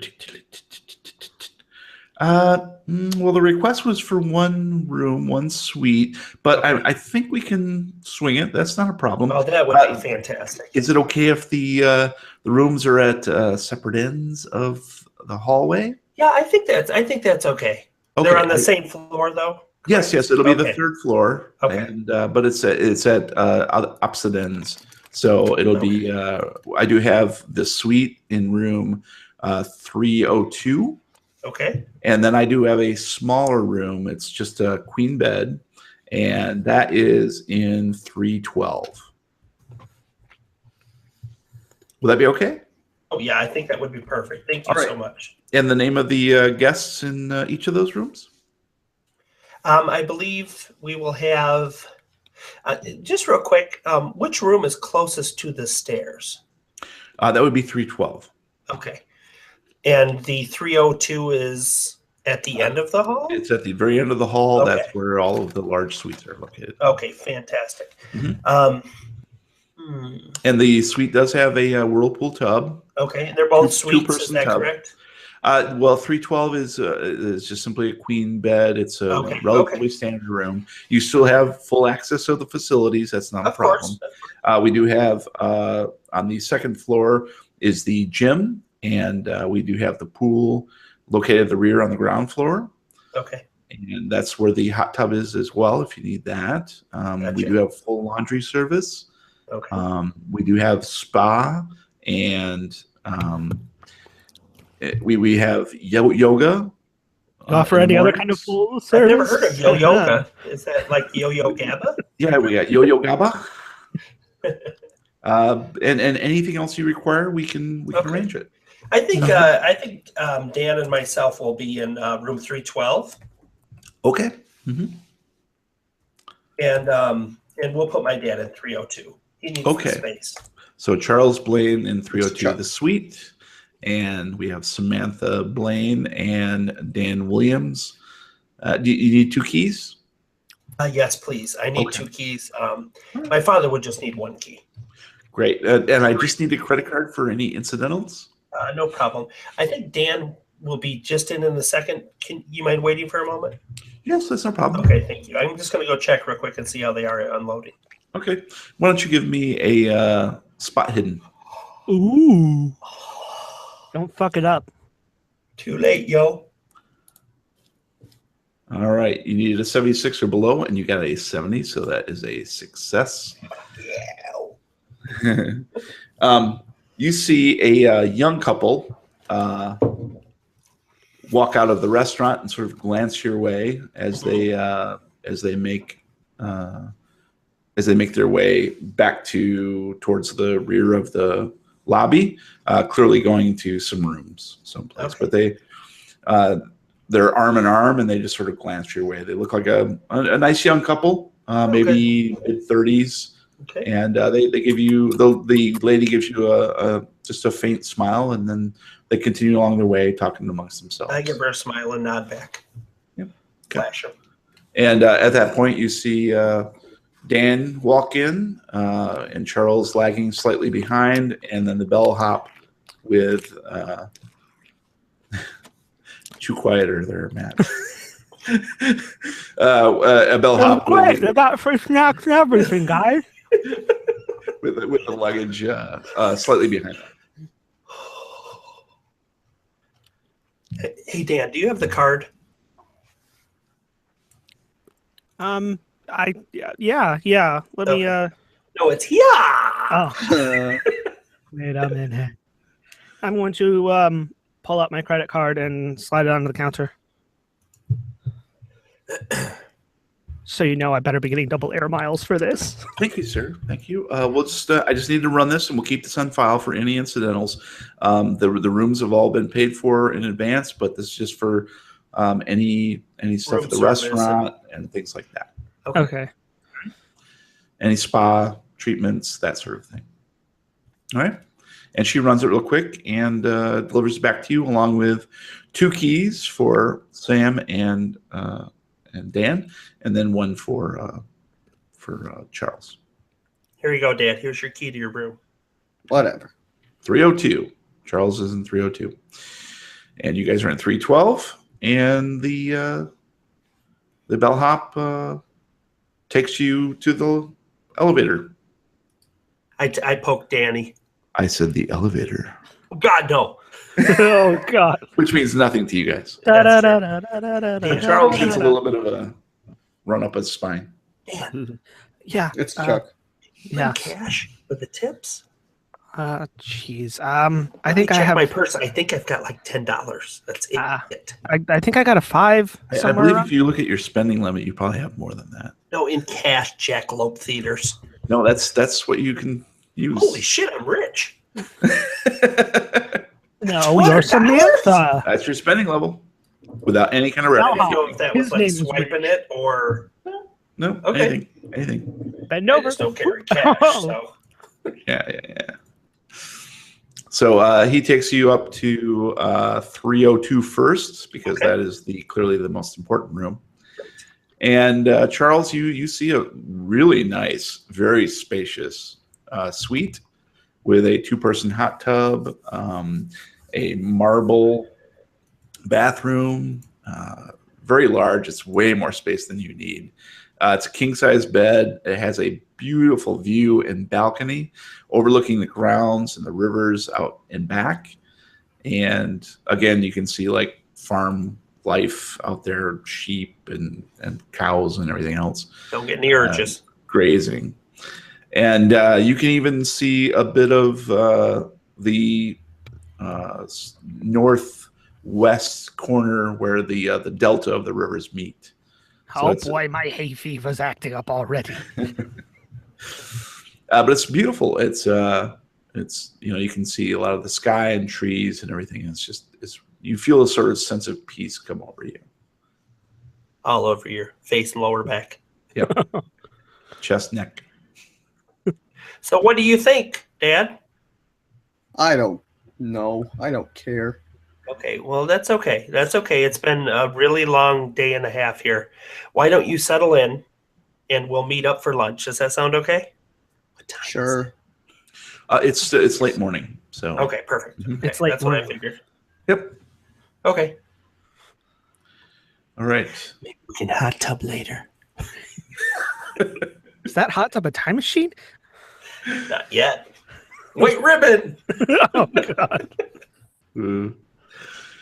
All right. So the bellhop unloads the luggage for Charles and basically turns on some lights and sets aside some stuff and asks Charles, "Will you be needing anything else, sir?" Do you have Venmo? I don't need anything. Okay. Well, if you need anything at all, please just give us a call down at the front desk, and we'll take care of it right away. Sure. All right. And then he scuttles back out and waits for Sam and Dan with their luggage. Remember, we're just down at the end of the hall if you ever need either of us. Yeah. Whatever. Dan. I only have my switchblade. All right.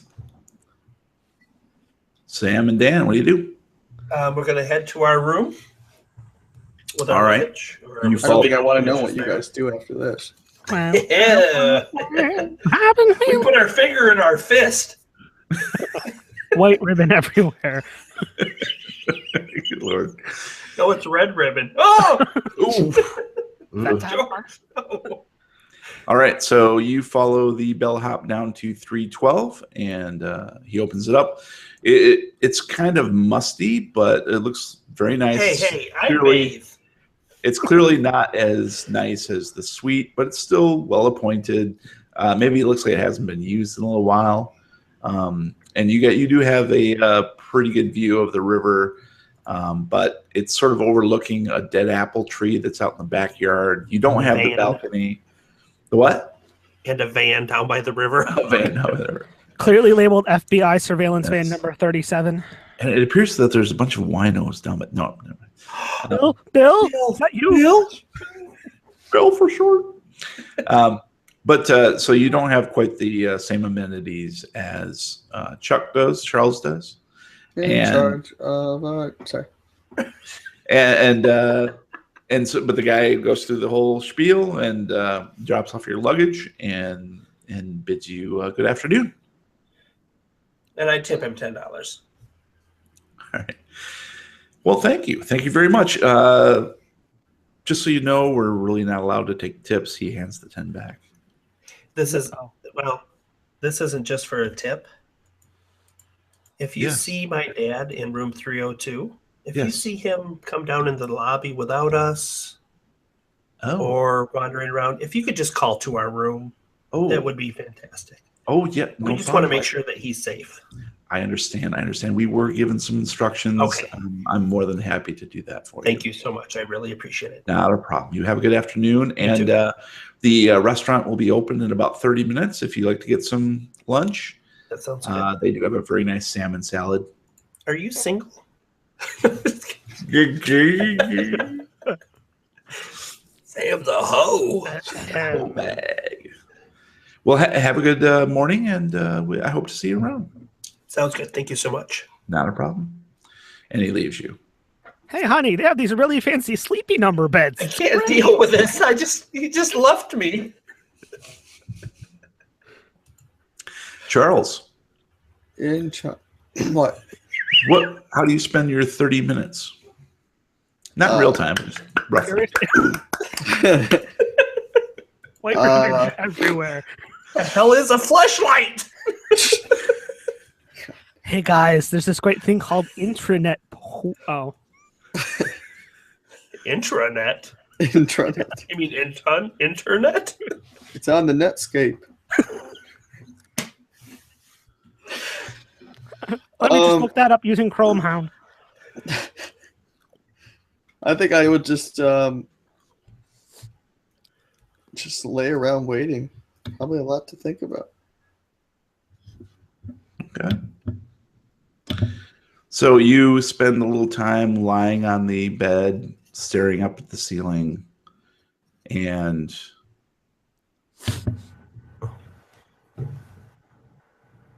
you fall asleep.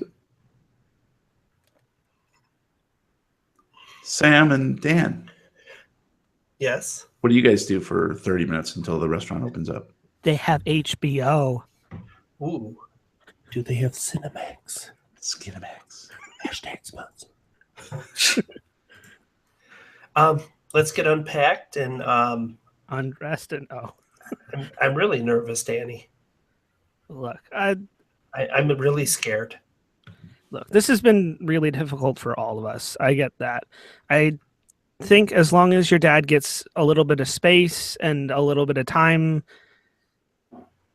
He's a tough guy. I mean, he was But what? he just found out that his wife cheated on him and she's dead.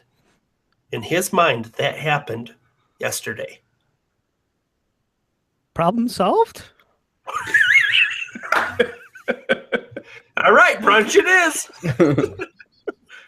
So I think we just need to be very attentive and make sure that we are watching him.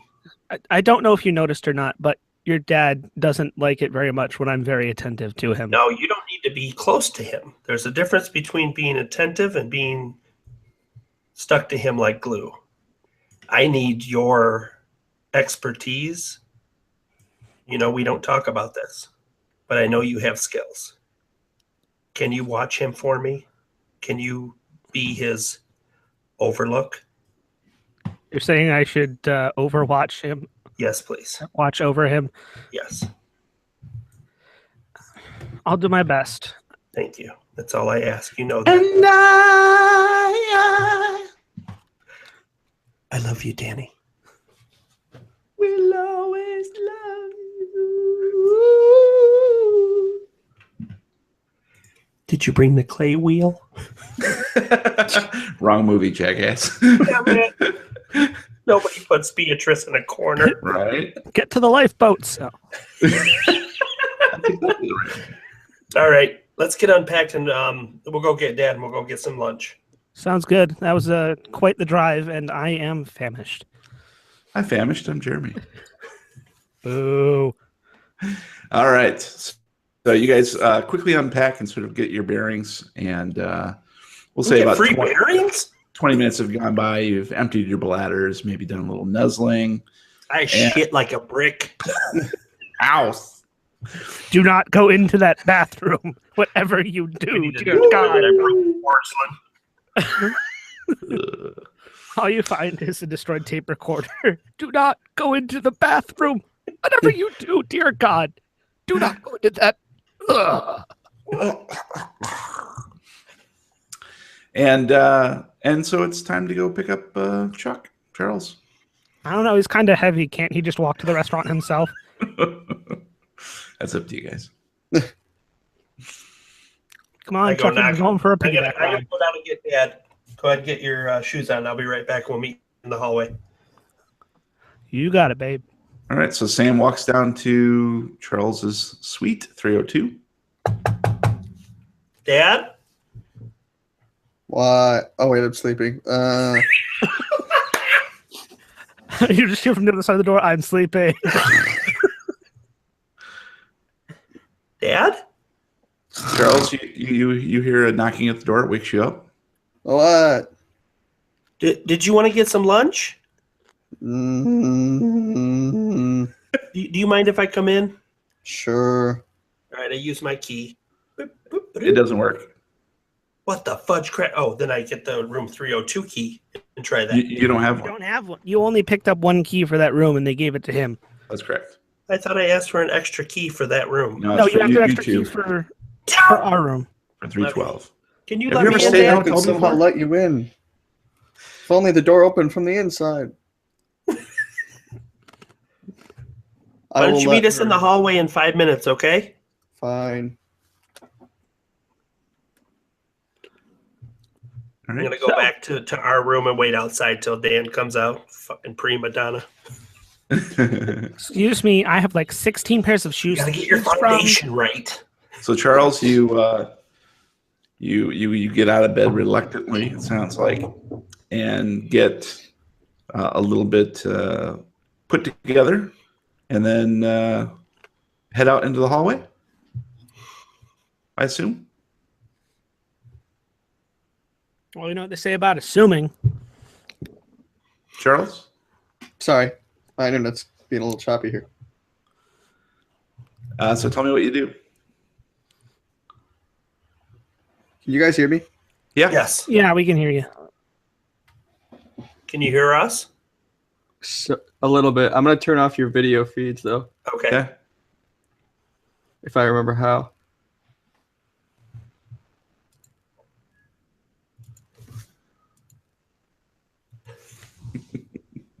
Oh, okay. All right. So go ahead. I'm sorry. I just asked you what you do. Oh, I'll just get ready to go and head out the door. Okay. You got to head out the door, and the door won't open.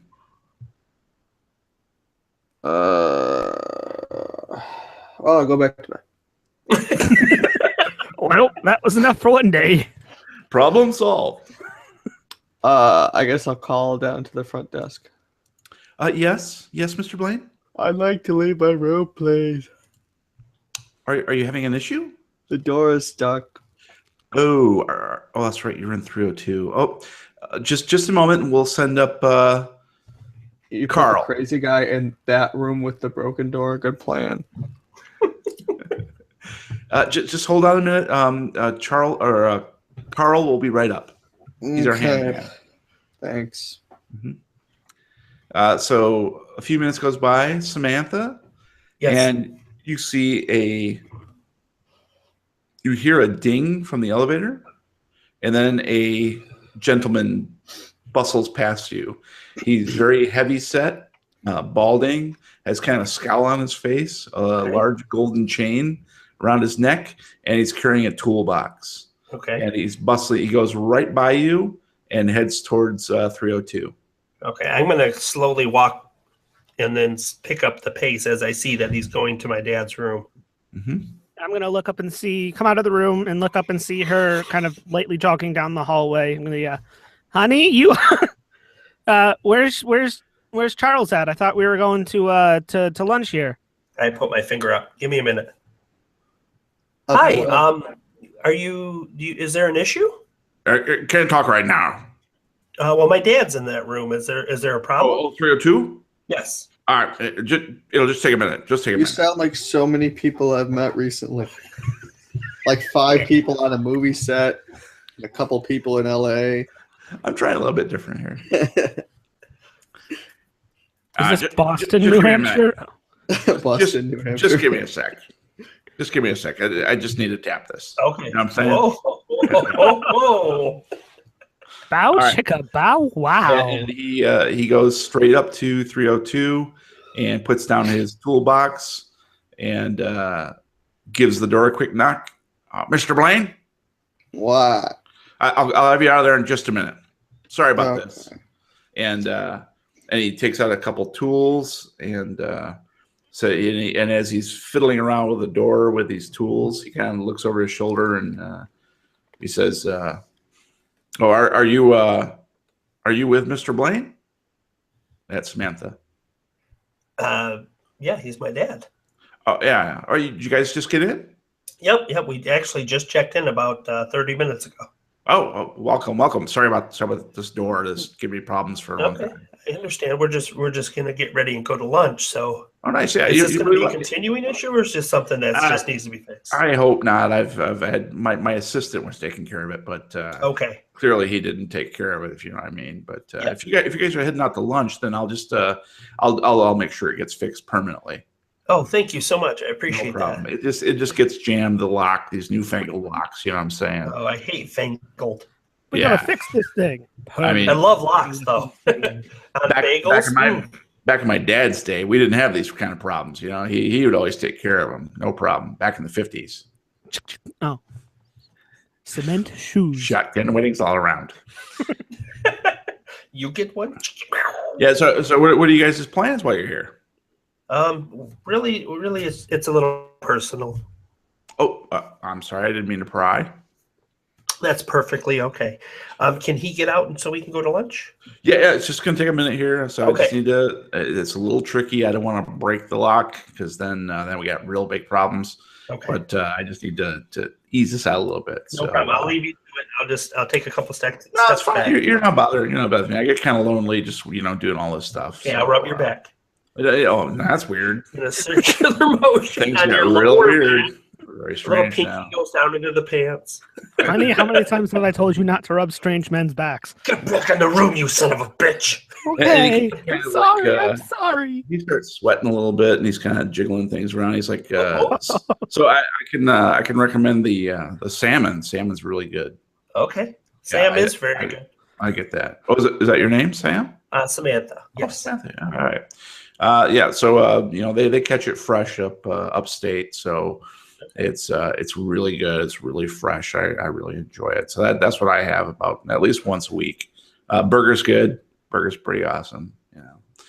Not like a good burger. Are you guys doing any excursions? Are you going to do any sailing or anything like that? We haven't looked into that yet. We're just going to take it basically day by day. Yep. Oh, sure. Yeah. I just if you see anything weird, just give me a holler. I can help you out. This is up here in New Hampshire. We've got our fair share of urban legends. So just keep that in mind. A grain of salt. You know what I'm saying? Sure, of course. Yeah. So, have you heard anything? No, literally, we got here a half an hour ago, so we really just want to go to lunch. Yeah, that's no problem. So I guess you haven't heard about the murders. The murders? Yeah, I mean it's old news. It happened 10 years ago. So, what murders? Oh well, the owners of the Contented Cow, they were strangled. Not Ned Tugent. He was so young. No. Ned bought the place after Becky and Roger Spate were found strangled to death in their bed. What happened? Did the police find out what happened? Well, yeah, the people talk, and I happen to know the police captain, and I've seen the reports. There was they say there was no prints found at the scene. But no, Prince died. Shit. 2016. Why would he be at the scene of the crime? Little Red Corvette. But even though there was no prints found at the scene, they did find straw in the bed. And Led Zeppelin. Which is weird. It's weird. Straw. Yeah. Hey, no straw. There's a difference. Yeah, and you know what? They even found it embedded in the victims' necks. Oh, there we go. We got it. Okay, and he opens up the door. Sorry about that, Mr. Blaine. That was annoying. Dad, you ready to go to lunch? Come on, let's get out of here. It's my fault. If you just let me, I can lock up afterwards, but just give me 30 minutes. If you guys are at lunch, I can take care of this permanently, and you won't have that problem again. I apologize. Whatever. Yeah, I'm sorry, sir. I'm sorry. But hey, I got a coupon here for a free entree if you like it. He hands it out to at the buffet? Thank you so much, and thanks for your help. Yeah, no problem. Like I said, the samon's great. We'll probably be back in about an hour. Do you think that's enough time? Oh, it'll be done by then. I promise. Okay, thank you so much. Yep, no problem. You have a good lunch now. I'll see you around. Thank you so much. You know what, honey? It seems like a really nice place where nothing bad ever happens. All right, so you head down to the restaurant, and it is indeed open. You can see there are now plenty of guests flocking in. There's easily a dozen, 18 people, couple little kids here and there, and they all appear to be wolfing down salmon salads. Son of a bitch. We're all out of salmon. No, they have plenty of salmon for you. No problem at all. Sam in. Yeah. I see how it is. Mm-hmm. All right, what are you gonna get for lunch, Dad?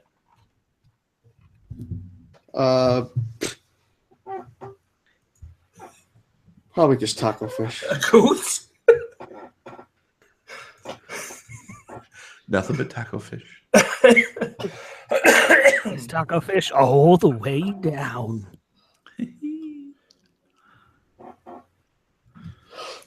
So yeah, the hostess seats you and gives you a menu, and it's a mostly healthy choices, a lot of fish, tons of fish, and you see other people sort of looking at you politely and smiling, but also curious. Clearly, you are the newcomers in town, and You do notice one lady who has brown hair and blue eyes, and she's sort of dressed up in looks like hiking clothes. And she notices Dan look her way, and she gives a polite little wave. Hey, elbow him. The fuck you looking at, bitch? Yeah, you think you have your switchblade? I took it off you. And so the waitress comes up and takes your orders and delivers you some food. You're about halfway through chowing down, and the young lady, I'd say middle-aged lady, really, she looks very fit. She comes up to the table and she's like, "Well, hi, how you doing? I'm Carol. You guys new here?" Yes, we are. Just checked in recently. Oh, nice. Nice to meet you, Carol. Welcome. I'm Dan. Nice This to meet is you. my fiance Samantha, and this is her father Charles. Cool. Well, nice to meet you, Charles. I'm Carol Burt. I'm just here on vacation. Hey, Bert. Hey, Bert. Just doing some hiking in the area. Okay. Pretty nice. I've heard a lot of things about this this resort, so I thought I'd come and check it out for myself. I'm just good to get away from the office, if you know what I mean. Yeah. What do you do for a living? Oh, I'm a police officer. Really? Yeah. That's cool. Where I'm a are you? security guard at a university. We are so close right now. I'm visiting from Miami. Really? Yeah, things got a little heavy down there, as they often will do, and I needed just a Yeah, little bit of time gravity away. is thick in Miami. Right? Yes, All absolutely. the cocaine. Oh. And you what do you do? We're just here on a family trip. Oh, Yep. nice. Yep.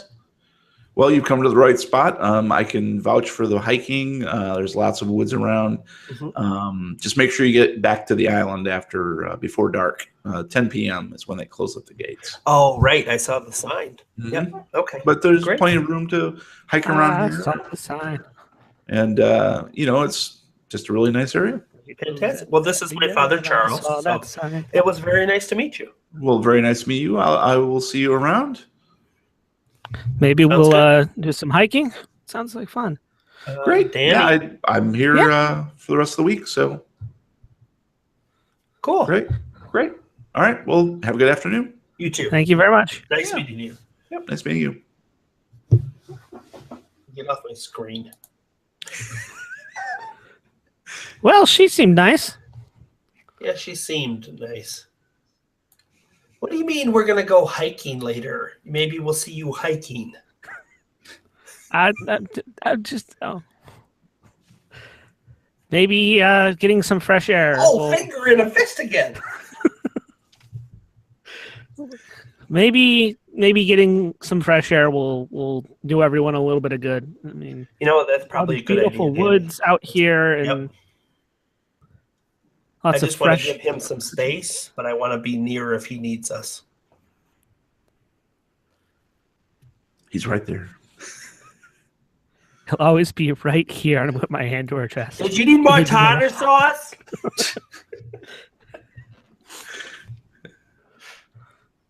Your father was inside you the whole time. Oh my God. Oh, shit. The calls are coming from inside your butt.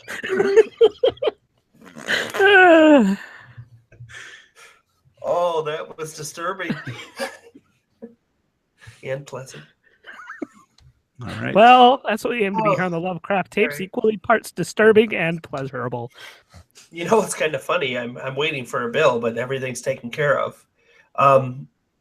Does anybody have any suggestions as to what we should do next after lunch? Dad? Sleep. Oh, did you want to take a nap? Yeah. Okay, yeah, that actually might be a good idea. Danny and I might take a hike if you're okay with that. Yeah. Okay, sounds good. Well, why don't we meet in the lobby in like 2 hours? Does that sound good? Yeah. All right, sounds good. Well, have a good nap, Dad. Okay. All right, sounds good. All right. So Charles meanders back to his room, and Samantha and Dan decide to go hiking, I guess. Tell me more about that. Dan, Yeah. I really just wanted to get you outside so we could have a little time to talk. I know you looked at me Okay. funny when I said we're going to go for a hike. You're on your feet all day. I know that's not something you want to do. Oh, it's fine. It's No, something it's you not. It's something you want to do, then it's something that I want to do. Oh, that's very sweet of you. You know that this week here that we're going to be here is not about us, correct? Yes. Okay. Yeah, I get that. It's about It's almost like a divide and conquer. We can't keep eyes on my dad the whole time, but we can do our best. yeah, and I mean we have the hotel staff and the bellhops, and Yeah. they've agreed to help. I just wanted you to know that I appreciate what you're doing for me and my father. And that's one of the things I love about you. Hey, if I didn't like it, I wouldn't have put a ring on it. Beyonce taught me that. That is true. That's my girl. Okay. Well, why don't we take a little bit of time for ourselves then while he's going to take a nap? Does that sound good? Let's go for a walk Yeah. around the lake or river that's near. We are going to walk around insert body of water here. Yeah, I mean, we can go ask the front desk if they have any maps of like trails or anything. Oh, great idea. Why don't you run in and I'm going to sit on this bench. Okay, I'm going to Map. jump back into the hotel and walk up to the front desk. Probably should just walk. No, I'm jumping. Damn it! You can't stop. Boink. Boink. I brought my pogo stick for a reason. So I just have to quickly interrupt here. Okay. I just sent George a private message. You guys can't see it, can you? Oh, I don't think so. Good. I didn't hear a beep. It's I in the don't chat. think I can see it. You sent it to me. To George G? I don't see it. That's weird. I may have changed my name to his just because I could. Matt. No, you didn't. Did you really? Yeah, you can change your display name to whatever you want. What did you do that for? Ass hat. I wanted to Very see how nice. long it would take someone to notice. So, but that must create some sort of weird conflict then. Oh, I see it. George G and George G. Purple and blue. Display name. That's a good name for you from now on. Fine, I'll change it. Oh, I see. I see. Okay, I see. You did it down there. Ah, No, okay. no, change it to me. Yeah, there we go. P.S. George, change it to me. That's fuck that. All right. That's And good. actually, why don't you guys just change it to your first names? That'd be more helpful for me Oh, when great. Now I got to figure out how to change this thing. when I'm doing whispers. Just go to the settings. You and your settings. Yeah.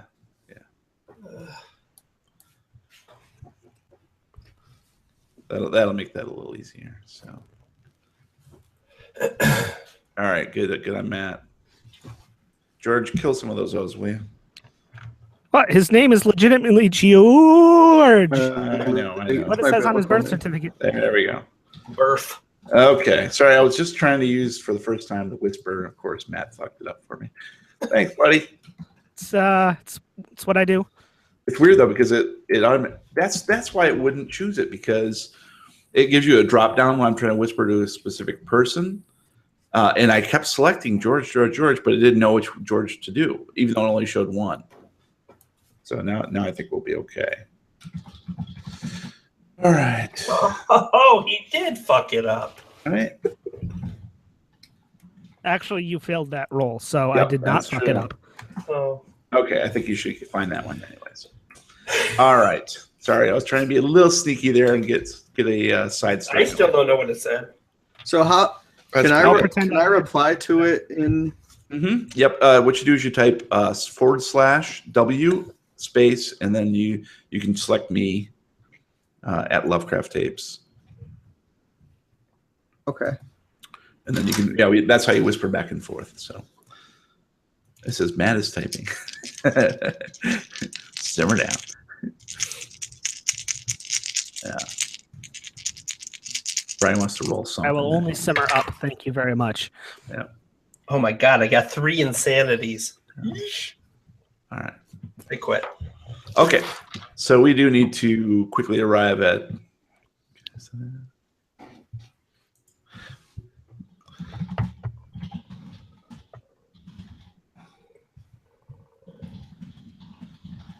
Oh, you know what? I have a typo in there.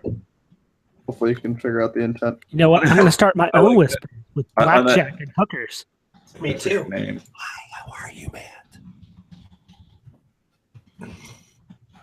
This is a fun game. All right. This is the stuff that'll get cut out for sure in our audio podcast. Okay. So Don't cut yourself. That's bad. So you guys decide to basically go around and do a little hiking, sort of do a little scouting, right? Yes. Dan and Sam. Okay. Yes. So the first thing you see is older lady who's walking up the road.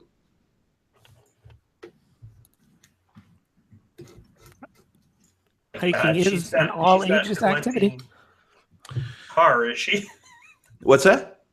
Not collecting car, is she? Collecting what? Tar. No. Melted She's tar. not that old. She appears to be like maybe 60 years old, and looks very nice. She's sort of she's dressed in you'd say like rustic clothes, but very nicely appointed. She's wearing some jewelry and she has a walking stick. Okay. And she's just heading towards the contented cow from the road, clearly having walked somewhere. Was it about? Oh, it was a boot. Walking a boot. And as she draws closer, she's kind of looking at you curiously and gives you a bit of a wave. I give her a wave back. And We're she gonna says, do the wave. good afternoon. How are you? Good. Did you have a good hike? Yeah, I mean, I just lived down the way, so it wasn't that big of a hike. Oh, you're not here at the cow? No, I just thought I'd pop in for a spot of lunch, late lunch. Oh, okay. Yeah, Salmon salad. is I live excellent. down the road. I'm Betsy Carter. What's your name? Hi, Betsy. I'm Samantha. Well, nice to meet you. Shake Nice to your meet hand. you. And how about you, young man? Hi, I'm Dan. Pleasure to meet you. Yes. Are you just checked in? I don't recognize your faces. No, we've been here like an hour or so. Okay. We just had some lunch. Figured Great. we'd spend some time in the fresh open air out here. Well, absolutely. Let me know if you have any questions about the area. I'm obviously from here, so I know everything about it. Any spots you can recommend that we head off to? Any like great views or hidden secrets that you could recommend? Well, I mean, it's lovely here on the island. Some very nice wooded areas. Any walk along the river is going to be very romantic, if you get my meaning. I don't understand. Yeah, me either.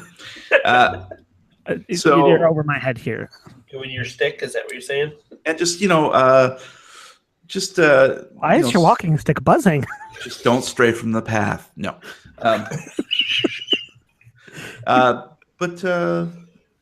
Just welcome to the island. And what are you folks doing tonight? Each other. Oh, I don't think we've really said any. We did a long morning, so we're probably just gonna maybe get some fresh air, get some dinner, and turn in. Okay, sure. Well, if you change your mind, I do like to have a nice glass of wine out on my front porch. Okay. And I enjoy company. Well, that would be fantastic. Where do you live? Well, just down the road. Maybe you saw the sign that said resident entrance. I did. Yes. Mm-hmm. Yep. Just go down that road. Okay. Don't take a right because the Cranberry Farms is there. But I'm just a little north on that little road. Okay. And I can actually mark that on the map for you if you like. Oh, that would be fantastic. Here's my map. Yeah, let me move this one element to a different layer. Map. Oh. Map. Swiper. No swiping. Do you like Motherfucker. red or white? I I prefer red myself. Danny likes white. White ribbon everywhere. Creepy. Creepy. Well, yeah, feel free to come by. I've marked my house on the map, and you're welcome anytime before sundown. Perfect. Oh, Thank you thank so you. much. Yeah, we need to be back by 10, obviously. Say around 5:30, Okay. somewhere around there. That might be great. Great. Well, You want us to bring anything? well, I mean, that's up to you. I wouldn't turn down some nice cheese. They've got great salmon at the restaurant. Yeah, so I'm gonna have some right now, actually. So, but yeah, feel free. You don't have to bring anything. Okay. I just I have some wine that's been breathing. I've had it for quite some time, so it's very good. Your And, wine you is know- breathing? Just pay Carl no mind. He gets a little talkative. Hurl? Carl, Carl? the handyman. Oh, you know Oh, the he's handyman. definitely Okay, a yeah, we've handyman. actually Of had an course. encounter with him. I live here. I live on the island, so of course I know Carl. Okay. Have you met him? Yes, we actually have. Oh my We've God. been here for an hour and a half, and we've met him already. Oh my God. Yeah, Don't- the door on one of our rooms got stuck closed. Yep. And, And I suppose he told you the old legend. Yes, he did. he told you an old legend, did he? The legend that your wine breathes. Well, you know, Wine I breathes. Coming I- summer I- 2017. I honestly don't think that that's just hearsay. I mean, that's not. Okay. I mean, When Indian do you- burial ground. That's ridiculous. That's something out of school. children. Burial ground. He told us about the owners of the cow. Oh, so he told you about. Okay. Well, that part's true. Roger and Becky were actually hung. They weren't hung. Strangled They were in their bed. strangled. by the Scarecrow from the Wizard of Oz. And I know because I found their bodies. Oh my God. How long ago did this happen? This was 10 years ago. Almost to the day. Terrible. Yes, I was bringing them their morning coffee, and I found them in their beds, and they had been strangled. There were like bits of straw and hay in the room. There were strays everywhere. Dogs everywhere. That is very strange. Did the police ever find the killers? No, they haven't. It is unsolved. But the weirdest thing is their scarecrow is missing. Look, guys, he only wanted a brain. It's not that difficult. And that's what we're going to call this episode. Okay. Not much for a cliffhanger. What especially are we for going to Jack, call but- it? You We'll go up call to him it- and press A, and he'll tell you how many crows We'll you. call it 10:30. How's that? So that they gave us about an hour worth of material, and we'll close up here. So I think that's a pretty good spot to Good. hold off. Right, All right. Chuck Charles?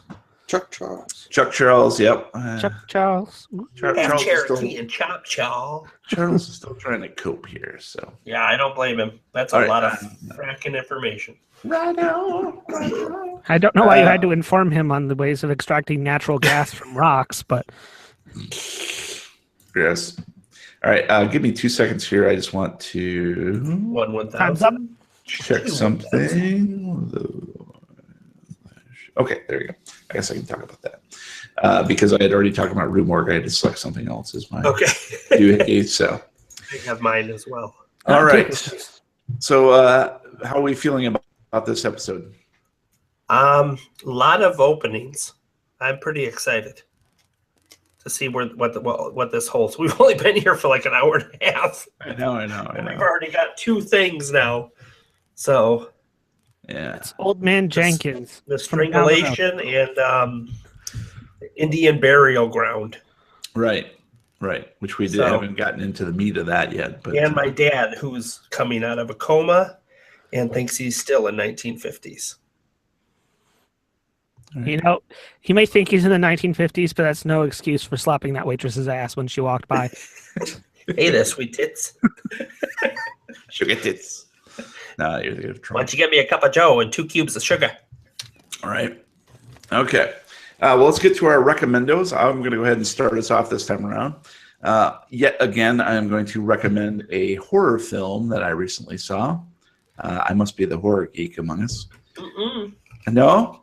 I have one too, bitch. Oh no, you didn't. I think I'm a little more dedicated than you. You are, yes. But I would like to recommend a movie called Last Shift, which you can watch on Netflix. I did research this because I didn't watch it. And it is the tale of a young rookie police woman officer who is given the dubious honor of the last shift at an abandoned police station. The new police station is moved up the road and has opened up the road, and she has to wait out the night for a team of forensic police to remove some evidence from the locker that is highly radioactive and otherwise poisonous. And it's her first night on the job, and she has a very tough sergeant who will brook no mistake, and he tasks her with just staying there the entire night. Well, of course, the old police station appears to be haunted.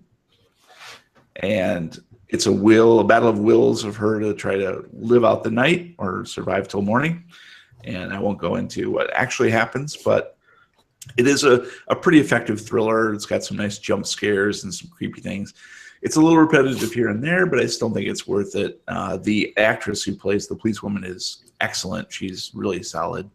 I can't wait to see what else she does, because I think as an actress, she really brought the goods and elevated the material quite a bit. So that is my recommendation for this week, Last Shift. Nice. I will watch it. Thank you. But All it'll be right. the last one that I watch. Matt, how about you go next, buddy? If you're the horror geek, I guess that makes me the gamer geek around here, because I have another fairly fun indie game to recommend called Big Pharma. It's a combination puzzle game business management simulator. You are the founder of your very own large drug company, and it's up to you to watch the market, make the cures and pills that are profitable, and at the same time keeping an eye on your competition to make sure they do not outsell you or cut you in your prices or anything. It's really great, really engaging, and while the mechanics seem really simple at first, the further you go, the more and more you really have to think about things. And so is that a game where you create the EpiPen and charge 100 times what you should? It seems like a game where you help mankind. Yeah. Or rape them for everything they have. That sounds real. Yeah. Oh. All right. How about you, George? I had a new soda today from a company called Frosty, and it was blue cream soda, and it tasted like cotton candy, and it was fantastic. And they are a company out of Detroit, Nice. where we are near. Local businesses, man. Next time we get together, George, bring some, will you? Yeah. Yummy. Great. And how about you, Brian? I have an oldie but a goodie. Zip. Our favorite director, John Carpenter, and I haven't watched this since I was probably 13 or 14 with my big brother, Jeremy. Prince of Darkness. Ooh, good I Lord. just rewatched The Prince of Darkness. Nice. And I tell you what, it still stands up. It is creepy as shit. It's confusing. It's so much fun. I highly suggest you go and watch it just for the nostalgia of an old horror film that will suck you in. It's really good. It's got the hospital and everything.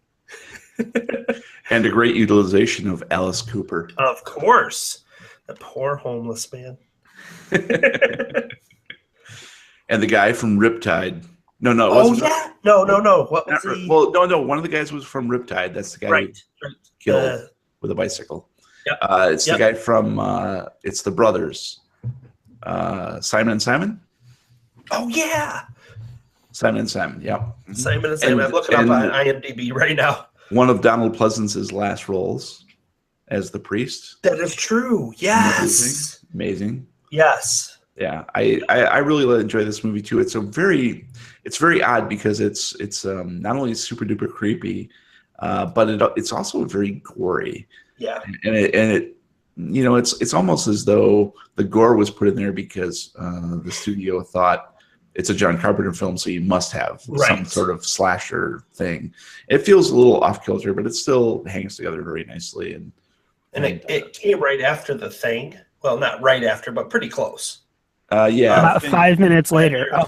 Yeah, Prince of Darkness I think was much later. It came after They Live. It was 87, and The Thing was 82. But 82. Then he went right into The Mouth of Madness. Mm-hmm. So yeah. So if Prince of Darkness is 87, wasn't Mouth of Madness like 92? 95. 95. Okay. Yep.